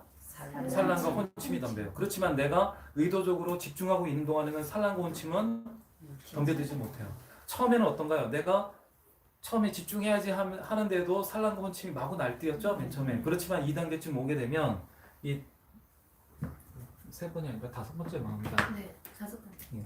이 5번째 마음, 이 정지력이라고 하는 수행의 길에 들어선 이러한 마음이 이 복주심에 들어선 수행자의 마음이 갖춰지게 되면은 산란과 혼침은 힘을 못 써요. 어떻게 해요? 수행자가 몰입하고자 하는 동안만큼은 얘네들이 더 이상 힘을 못 쓴다고요. 그래서 이 코끼리 이 산란한 원숭이는요 더 이상 내 수행에 있어서 큰 방해물이 안 돼요. 코끼리 힘이 완전히 빠졌잖아요. 그래서 산란하면 방해가 안 되고 뭐가 이제 남은 거예요? 이 코끼리 혼침이 그나마 중요한 방해물로서 남은 상태입니다. 아직 미세한 혼침은 계속 남아있죠. 내가 수행을 할 때 예를 들어 화두를 든다 아니면 식묘장구 대단히를 한다 할 때 아직도 계속 이 잡음이 계속 뛰어드는 거예요. 네. 이거 뭐야 화두 들다가 이따가 오늘 저녁에 외식해야지 하는 생각이 계속 껴드는 단계죠. 자, 그 다음 이 정지력이라고 하는 길에 하나 둘 셋 넷 이것도 4번째 길이죠. 자, 이 4번째 길에 그림이 또 한 장 있네요. 그죠? 여기 이 길에도 그림이 2장이 담겨져 있어요. 자, 이때 요 그림을 한번 보시면은 앞에는 수행자가 이 알아차림을 상징하는 막대기로서 혼침을 즉시 격파하는 혼침을 다스리는 것을 딱 드러내고 있는데 다음 그림에는 수행자가 이제 뭐 하고 있어요? 혼자 앞보고 앉았죠? 뒤에 그림에는 아직도 수행자가 산란과 혼침을 이제 바라보고 있어요. 아직도 이제 주시하고 있어요. 그죠? 바라봐야 그러니까 내가 내 의지를 놓으면 산란과 혼침이 날뛰는 거예요. 아직도. 아직도 감시하고 있어야 되는 거예요. 그런데 앞에 그림을 딱 보게 되면 수행자가 이제 산란과 혼침이라고 하는 것을 보지 않아도 이 산란과 혼침이 수행자의 힘에 의해서 어떻게 해요? 질질 끌려오는 단계입니다. 그걸 뭐라고 하냐면요, 적정주심이라고 해요. 적정 주심. 고열 저기 정멸복음할 때도 적정이 나와요.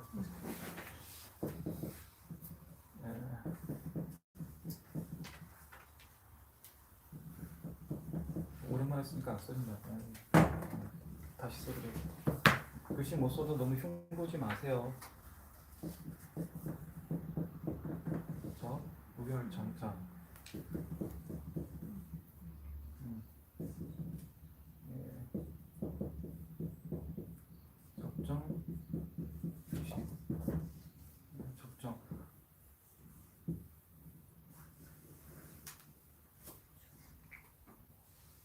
고요하고 조용한 곳에 이제 머물게 됐어요, 드디어.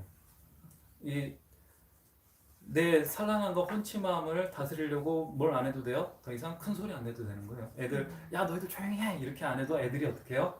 알아서 내가 수업하려고 교실문을 딱 들어가, 담임 선생님이 교실문 딱 들어갔는데 애들 조용히 해! 이렇게 안 해도 애들이 뭐하고 앉아있는 거예요? 고요하게 앉아있는 거예요. 고요하게 앉아있는 거예요. 그래서 그림을 한번 볼까요? 자, 수행자는 여전히 정지와 정념으로써 수행을 해나가야 돼요. 이걸 아직도 의도적으로 해야 되는데, 의도적으로 해나가는 단계이기는 하지만 뭐가 상당히 어떤 단계냐면요, 이 코끼리가 이미 색깔이 엉덩이 쪽만 남아있죠? 네. 또 굉장히 정화가 많이 된 거고, 이제 뭐가 없어졌어요? 토깽이가 없어졌어요. 이 미세한 산란함, 가끔 잡음처럼 이렇게 자기도 모르게 불쑥불쑥 튀어나오던 잡념이 이제는 더 이상 안 일어나요. 네, 더 이상 안 일어나요. 네, 그러니까 내가 방심만 하지 않으면 잡념이라는 것이 내 마음속에 일어날 여지가 없어요. 여지가 없습니다. 자, 그런데 한 번씩 잡념이 일어나도 더 이상 이 수행자가 앞만 보고 있지 코끼리나 원숭이 안 보고 있잖아요. 그죠? 그리고 이 뭐죠? 막대기라든가 이거 밧줄을 그냥 앞으로 향하고 있지 코끼리 목에 메고 있거나 코끼리 머리에 이렇게 대고 있지 않잖아요. 이렇게 그냥 앞을 향하고 있잖아요. 이거 코끼리나 원숭이에게 쓰지 않고 있죠? 네. 그러니까 내가 어떤 정지나 마음 챙김이나 알아차림이라고 하는 어떤 의도된 수행을, 아니, 의도된 마음으로서 알아차림이나 마음 챙김을 하지 않아도 뭐가 가능한 거예요? 잡념의 제어가 가능한 거예요. 혼침이나 산란함을 제어하는 게 가능하다고요. 그러니까 좀 더 자연스럽게 즉시 제어가 되는 거예요. 그러니까 자연스러운 제압이 가능한 거예요. 혼침이나 원숭이 같은 게요. 자, 처음부터 깨어나도 이렇게 안 되겠네요. 아니에요. 되게 애가 있다. 왜 그렇게 생각을 해요? 아니 너무 이게 어려워요. 아니 이게 지금 즉시 되는 게 아니라 이미 몇 길을 거쳤어요. 네. 그리고 이게요, 이 구주심이, 아니 구주심 얘기 끝난 다음에 말씀드릴게요. 네. 자, 자 이렇게 됐죠. 자, 그 다음 길이 하나 더 나오죠. 커브가 딱 꺾여지면서 드디어 다섯 번째 길이 이루어집니다. 절대 안 되겠네요 하면은 무슨 마음을 내는 거다? 퇴굴심을 내는 거죠. 퇴굴심 내면 될 것도 안 됩니다. 네. 다섯 번째. 이거 일곱 번째 말인가? 네. 헷갈린다. 자, 이렇게 자, 그런 다음에 여기 정지력 다음에는요.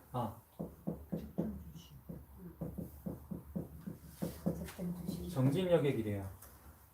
멈추지 않고 어떻게 해요? 계속 수행이 이제 잘 된다 해가지고 방만한 게 아니라 더 열심히 나의 수행의 끈을 놓치지 않고 하는 거예요.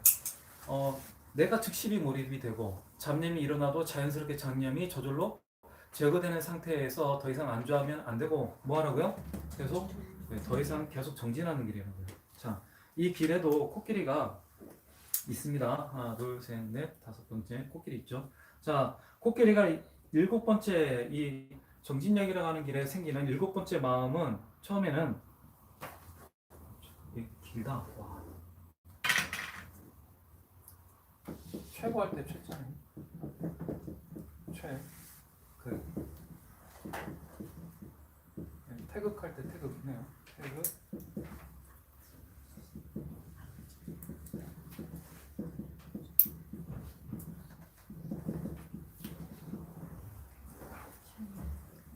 최극 청정 신경. 아, 청정 주신경.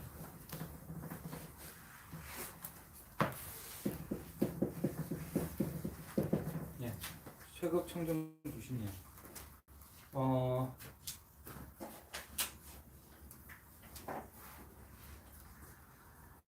뭐 이거는 코끼리 한번 볼까요? 자 이제 원숭이가 어디가 있나요? 원숭이가 뒤에 원숭이가 뒤에가 있어요. 그죠? 하얘졌어요. 예. 하얀 원숭이 돼버렸어요. 그죠? 네. 얘는 있기는 있는데 사실 있으나 많아요. 그죠? 수행자 앞에 이제 뭐가 앞서 있나요? 코끼리가 이제는 앞서 있어요. 네. 그래서 이 산란함이 아직 남아있기는 있는데 수행자가 애쓰지 않아도 나의 마음이 이 코끼리가 원래는 마음 본체를 의미한다고 그랬죠? 이 본체가 이제 거의 깨끗해진 거예요. 그래서 뭐가 저절로 이제 슬슬 드러나기 시작해요? 불성이 이제 슬슬 드러나기 시작하는 단계를 얘기하는 겁니다. 그래서 최극 청정, 가장 좋은 청정한 마음이 머무는 마음이 되는 거예요. 이제는 아까 단계하고 뭐가 좀 다를까요? 아까는 그 잡념이 내가 알아차림이나 뭐 마음 집중, 마음 챙김이나 이런 걸 사용하지 않아도 잡념이 제거된다고 했잖아요. 자연스럽게. 여기는 잡념이 일어나면 어떻게 돼요? 즉시. 네, 즉시. 아까는 즉시는 아니었어요. 여기는 어떻게 돼요? 최극 적정이에요. 그래서 즉시 사라져요. 즉시. 잡념이 일어나면 즉시 사라지는 수행이 되는 거예요. 그래서 밑에 산란함은 어때요? 나타나긴 나타나는데 있으나 마나한 존재가 되죠. 그래서 하얀 원숭이가 돼버리고요. 혼침은요. 혼침은 그래도 거의 다 되긴 됐는데 뭐가 아직 남아 있나요? 그래도 아직 힘이 남아 있는 거예요. 이 정도 단계. 자, 그 다음에는 같은 길에 하나가 더 있죠. 네.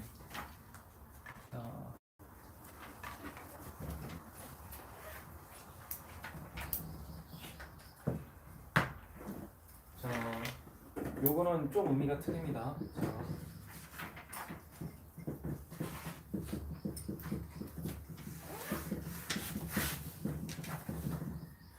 자, 전주, 일경, 주심, 오로지 하나의 경계만 머무는 마음이라는 의미예요. 이 코끼리 앞에는 이제 앞에 그림은 이제 뭐가 좀 틀린가요? 원숭이가 이제 없어졌어요, 그죠? 네. 코끼리도 완전히 새하예요.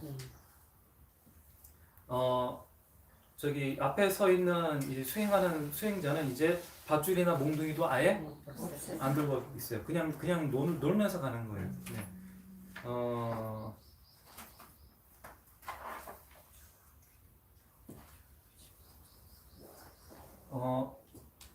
이거 뭐라고 표현했지? 이 마음에는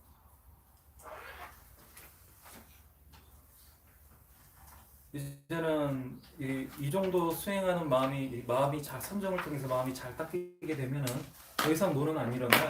산란함이란 있을 수가 없어요. 그죠? 네. 혼침도요. 일어나지 않아요. 혼침도 있죠. 이제 뭐만 남아 있어요.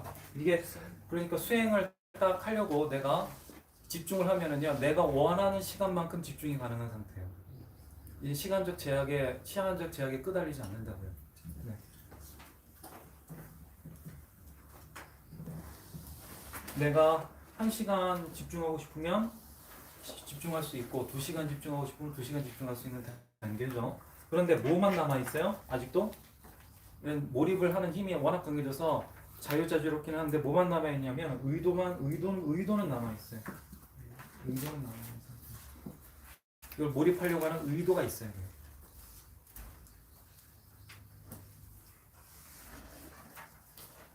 자, 마지막 요 단계.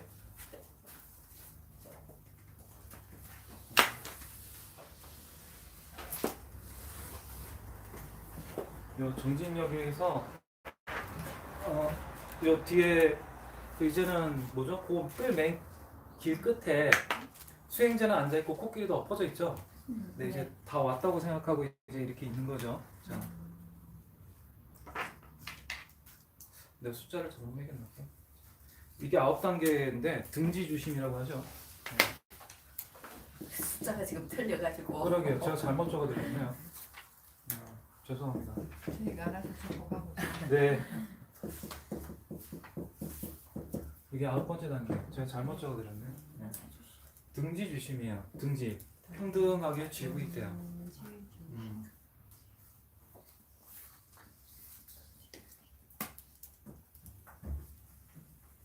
이거는 커브가 딱 튀기는 하는데 길은 바뀝니다. 6번째 길로. 이거는 한자가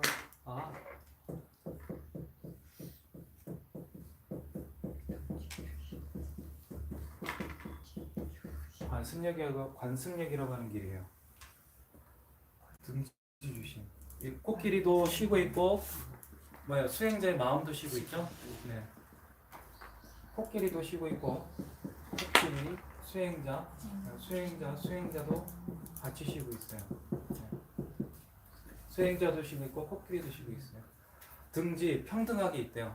수행을 하나 안 하나 뭐와 똑같아요? 마음이 코끼리가 하얗게 변해가지고 혼침이 없이 청정하게 잘 늘어나 있는 상태하고 똑같아요. 내가 억지로 몰입하나 억지로 힘을 내지 않나 나의 마음에는 이제 늘 뭐가 흐르는 거예요? 청정함이 늘 흐르는 거예요. 그래서 이거는 의도가 있다 없다 이제는 더 이상 의도가 필요 없는 경지예요. 의도가 필요 없는 경지.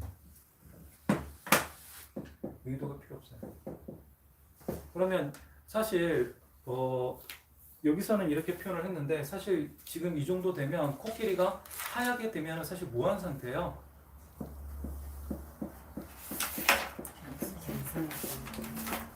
변성한 상태예요. 변성한 상태예요. 그래서 늘 스님들이 그 뚜껑 어디였지? 일단 변성한 상태. 이거는 하얗게 봤으니까 코끼리 몸이 하얘졌으면 사실은 뭘 보고 있는 건가요? 불성을 나름대로 온전히 이제 볼 줄 아는 거예요. 그런데 불성을 온전히 보는데 8번까지는 그래도 나의 의도가 있어야지만 불성을 온전히 볼 수 있었는데 9번째 되니까는 이제는 의도하지 않아도 자연스럽게 불성을 온전히 느끼는 겁니다. 노력하지 않아도. 그러니까 내가 24시간 행주자에 있어서 이제 뭐가 자연스럽게 흐르는 거예요? 불성이 이제 늘 자연스럽게 흐르는 거예요.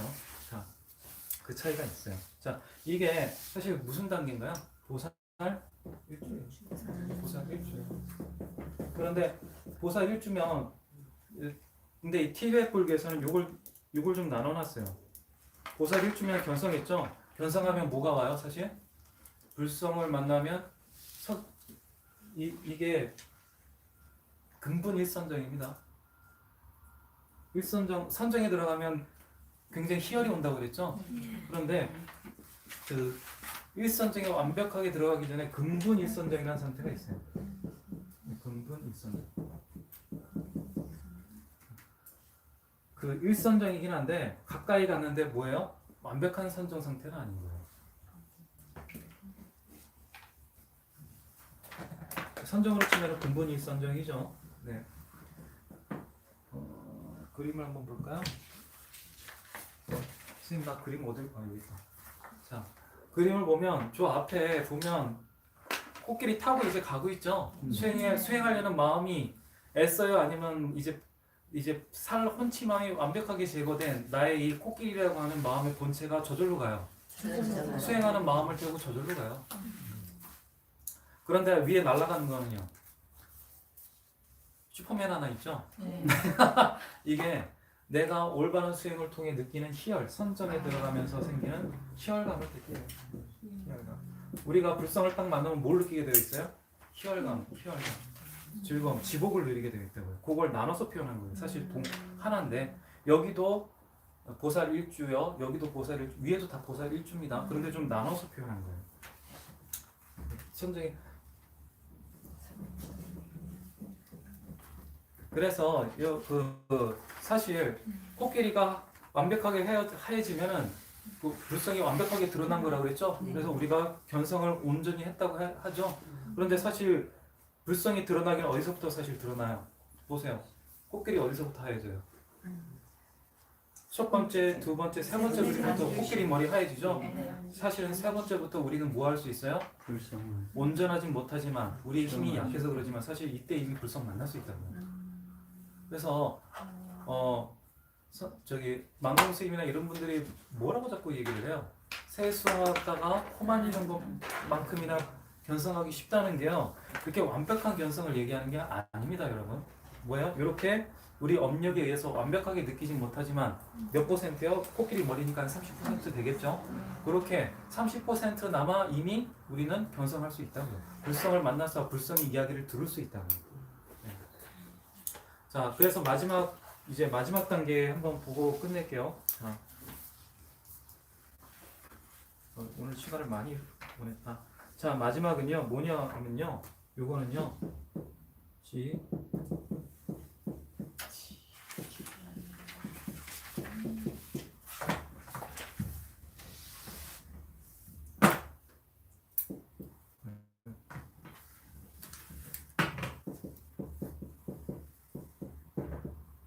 지관성은요. 시관. 이걸 고조 스님은 뭐라고 표현하셨어요? 정해 쌍수.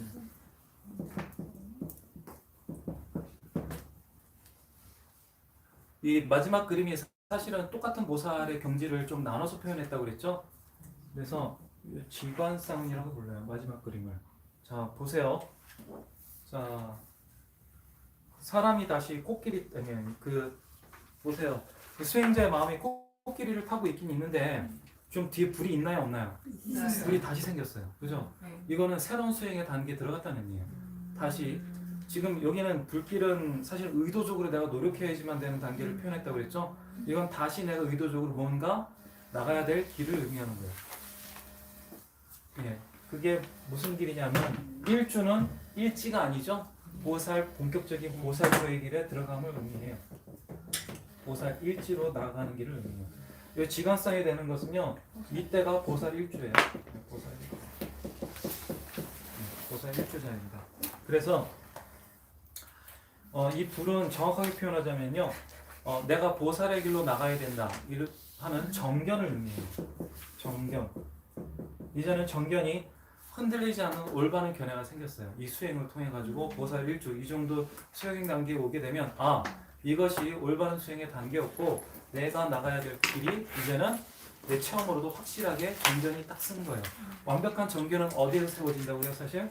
보살 일주 단계에서 세워진다고. 정해상수가 굴러가는 상황 속에서 생긴다고.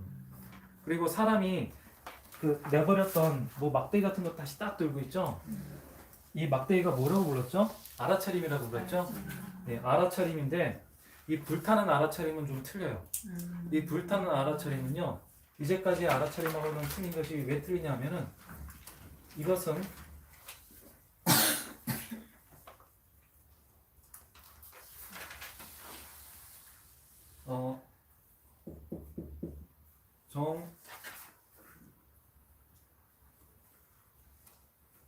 알아차림은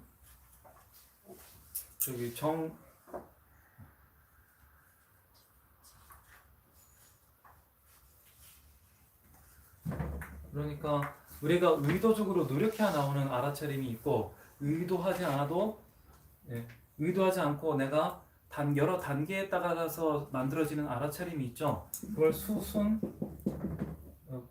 티벳 말이니까 티벳 표현으로 할게요. 우리나라식으로 바꿔서 표현하기 힘들다. 수순 위파사나라고 하죠. 남방불교에서는 단계에 따라 바뀌는 거예요.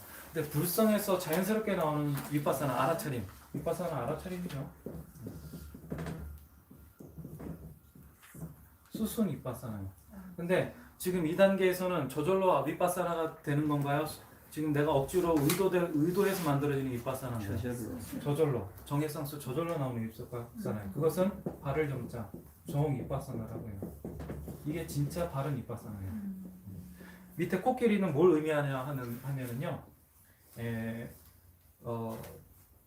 사마타를 의미하는 건데요. 사마타 선정을 의미하는 건데 코끼리요. 예, 이것도 정사마타를 의미해요. 수순 사마타가 있겠죠. 사마타도 그죠.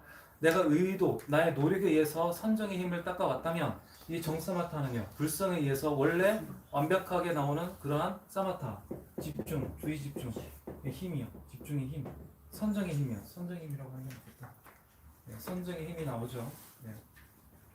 이것이 내가 닦은 수행의 힘, 선정의 힘에 올라타서 뭘 앞장서는 거예요? 지혜의 힘. 네. 선정의 힘을 기반으로 삼아서 내가 지혜의 힘으로써 뭘 닦아 나가는 거예요? 정견의 길로 이제 나아가는 거예요. 정견이 어떤 거라고요? 보살도라는 거예요. 네. 이게 우주심의 내용입니다. 네. 그래서 맨 마지막을 뭐라고 부르느냐면요, 지관쌍운이라고 그냥 불러요. 네, 일주보살의 지위를 지관쌍운이라고 불러요.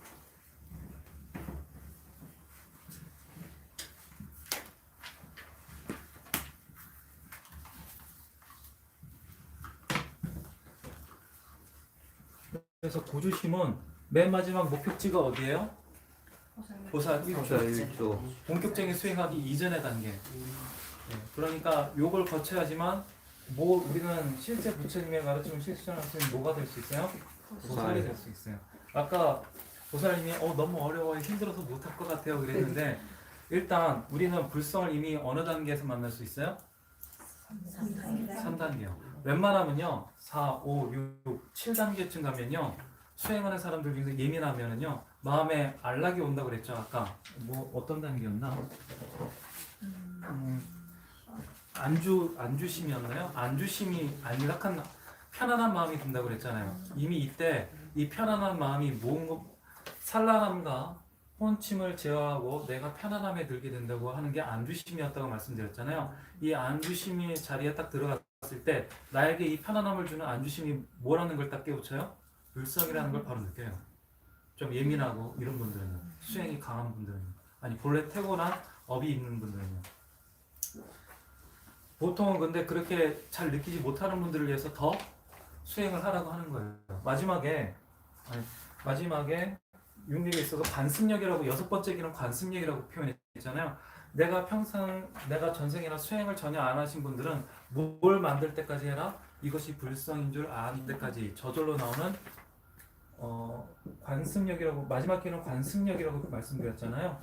관습력, 마지막 6번째 길.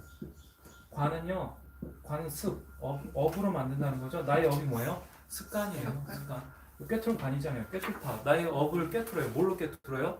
이 사마타 위파사나의 힘으로 나의 탐진치를 제어할 수 있는 그러한 업의 힘을 만들어내는 거예요. 업을 꿰뚫는 거예요. 그걸로. 그러니까 나의 탐진치로 얼룩진 업을 뭐로 정화시켜 나가는 거예요?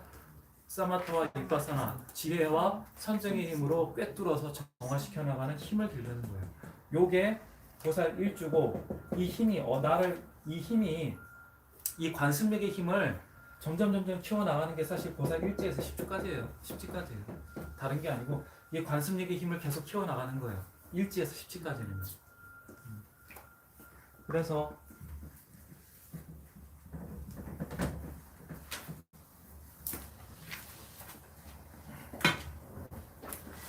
이 수행 단계에 따라서 자기의 수행의 단계를 잘 점검해 나가시고 자기의 단계에 맞는 수행 방법을 처방할 줄 알아야 돼요. 그래서 내가 혼침이 유난히 많이 오게 된다, 혹은 산란함이 너무 심하다, 그러면 아까 표현한 밧줄이나 혹은 몽둥이나 요걸 적절히 찾고 나가면서 내가 선정 공부에 더 비중을 둬야 되겠다. 아니면 나는 알아차림, 수행에 더 비중을 둬야 되겠다. 요거에 대해서 비중을 좀 조절을 해 나가면서 수행을 하셔야 돼요. 나는 맨날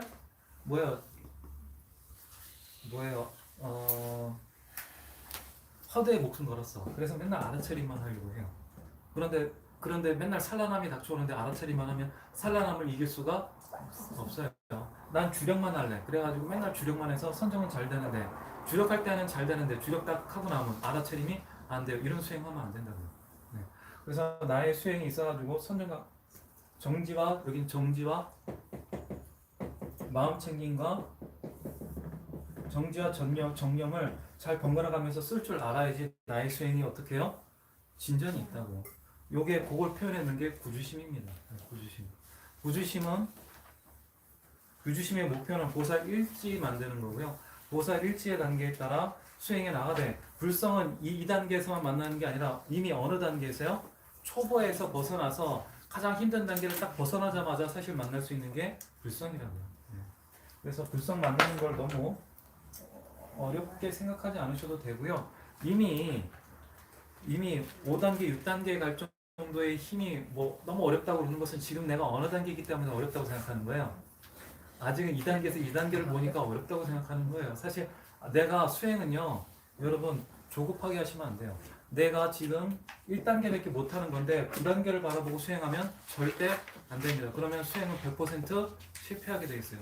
이렇게 내가 지금 1단계인데 9단계를 바라보는 것은 어떤 수행을 하는 거예요? 조급한 수행을 하는 거예요. 수행은 절대 조급하게 하시면 안 됩니다. 수행할 때는 뭐만 바라보고 가요? 나의 바로 앞 단계만 보고 가셔야 돼요. 군인들이 행군할 때 맨 처음 쫄병 들어오잖아요. 신병 들어오면 100km 행군할 때 맨 처음에 뭐 가르쳐요? 앞 사람 발만 보고 가라고 그래요. 네, 그거부터 가르칩니다. 그래서 구주심을 가르치는 거는요, 여러분 여기 단계가 너무 나의 수준에 비해서 너무 높으니까 겁을 먹어라 이게 아니고요. 큰 스님은 이 정도니까 존경해라 이게 아니고요. 뭐 바라보라고요? 지금 내 단계를 정확하게 파악을 하고 그 단계의 나의 앞 단계를 향해서만 나아가라고요. 지금 2단계를 바라보라는 게 아니고요. 그래서 구주심을 가리키는 거예요. 구주심을 통해서 또 여러분들이 정확하게 알아야 되는 거는요. 구주심은 지금 뭘 얘기하고 있는 거예요? 사실요. 수행 단계에 있어서 정과 회의 중요성에 대해서 가르치고 있는 거예요. 이 정회가 맨 마지막에 완성되는 게 지관쌍운이라고 그랬죠? 그건 정해쌍수라고 그랬죠? 사실 정지와 정념이 뭐예요? 정해예요. 지관이라고 해요. 요 두 개가 이루어지지 않으면 우리는 절대로 높은 수준의 수행에 올라갈 수가 없어요. 우리가 불교를 배우는 게 맨날 커브 한 번 돌고 나의 인생을 끝내려고, 혹은 커브 2번, 요 맛밖에 못 빼고 못 벗어난 채로 나의 삶을 마감하려고 불교 배우는 게 아니잖아요. 이 구주심을 만드는 거는요, 이게 가능하기 때문에 만들어 놓은 거예요. 이게 누구에게 가능하다고요? 모든 사람들에게 가능하다고요. 네. 그것도 무한한 시간이 필요한 게 아니에요. 올바른 수행과 올바른 도반들이 있는 상황에서는 우리 스님들은 몇 년이라고 본다고요? 3년에서 10년이면 누구나 다 보살 일주가 가능하다고 생각한다고요. 3년에서 10년이요. 아무리 근기가 둔해도 몇 년이요? 10년이요. 웬만하면요? 3년이요. 그보다 더 짧으면요? 우리가 배워야겠죠? 그 사람한테 가서. 자, 구주심은 단계로 선전을 통해 가지고 정해상수를 이루는 방법을 좀 설해 놓은 거고요. 15도는요. 내일 할 15도는요. 이 구주심은 보살 1주까지만 안내를 했다면 15도는 1지부터 10지까지의 단계를 설명해 주는 거예요. 15도를 해야 수행에 완벽한 변화가 생기고 틀이 잡힙니다. 그래서 이걸 해드리는 이유는 이걸 해야지만 뭐 할 수 있어요? 사실은 보살이 될 수 보살이 될 있어요. 수 있어요. 보살이 된다는 의미는 내가 탐진치에 끌려가지 않는 자유로운 나의 삶의 주인공으로 살 수 있다는 걸 의미해요. 우리가 불교가 계속 발전하지 않고 계속 퇴보하는 거는 우리가 실제로 불교 가르침 안에서 우리가 살고 있는 불교 신자들이 어떻게 못 살고 있기 때문에 그래요? 탐진치에서 자유롭게 살지 못하고 있기 때문에 그래요. 내가 나의 삶의 주인공으로 살고 있지 못하기 때문에 그렇다고요. 내가 나의 삶의 주인공으로 살지 못하는데 진짜 행복을 누릴 수 있다고 볼 수 있으세요? 못해요. 잠시 우리는 행복의 맛만 살짝 봤다가 바로 내려나게 된다고요. 그래서 구주심을 통해서 구주심을 가리키는 이유는 해정 스님하고 같이 실천을 해나갈 때 우리는 여러분들을 지도해 나갈 때 어떤 수행 단계로 여러분들을 지도해 나갈 거라고요? 네, 구주심 단계로 구주심의 수행 체계 단계 속에서 시구도로 가는 거대한 틀을 형성해 나가는 수행 단계를 여러분들과 함께 걸어 나갈 거라고요. 이걸 해 나가는 단계 속에서 우리는 여러분들한테 가르쳐 드리는 이유가 뭐라고요?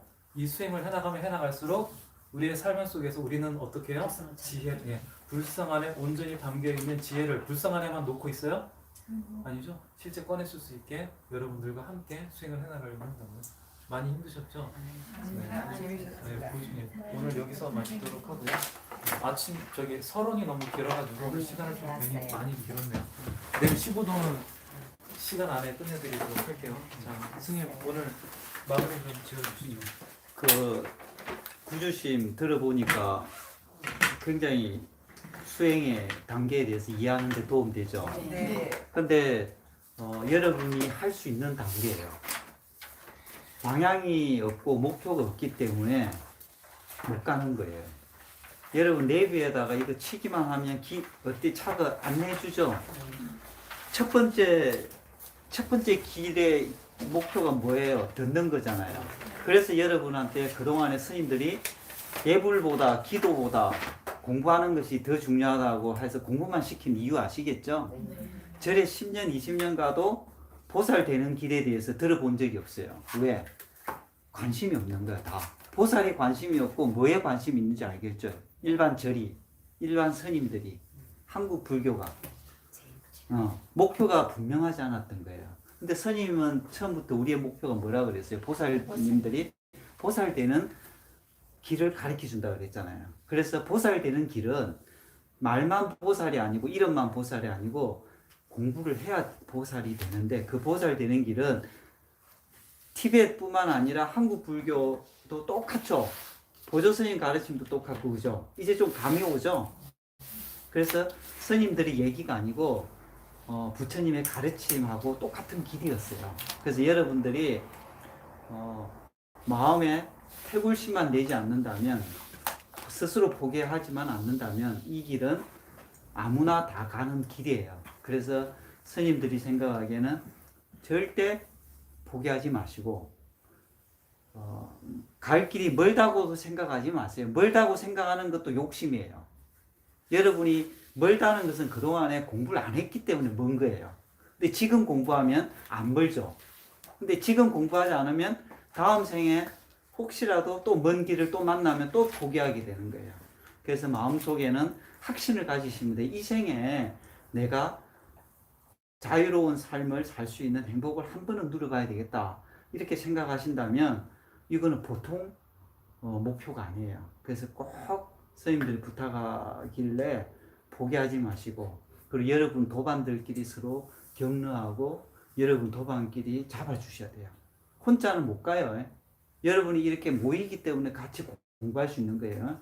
그래서 서로가 서로를 챙기면서 서로가 공부할 수 있도록 격려해주고, 혹시 뒤처진 보살들이 있으면 잡아가지고 다시 자리에 앉히고, 이런 작업을 서로가 해야지 그것이 끝내는 여러분의 공부를 이루는 지름길이기로 해요. 자리 이탈은요 도반에서부터 시작돼요. 그래서 꼭 도반들끼리 서로 서로 의지해가면서 이제 얼마 안 남았죠, 그죠? 그죠? 얼마 안 남았어요, 그죠? 이제 좀 보이잖아요, 이제, 그죠? 이제 다음 주부터 실천이야. 실천하면 지루할 수도 있는데 하나도 안 지루해요. 왜 그런지 알아요? 시간이 부족할 뿐이에요. 여러분이 여기서 실천해봤자 많아봤자 1시간에서 1시간 반밖에 못하죠.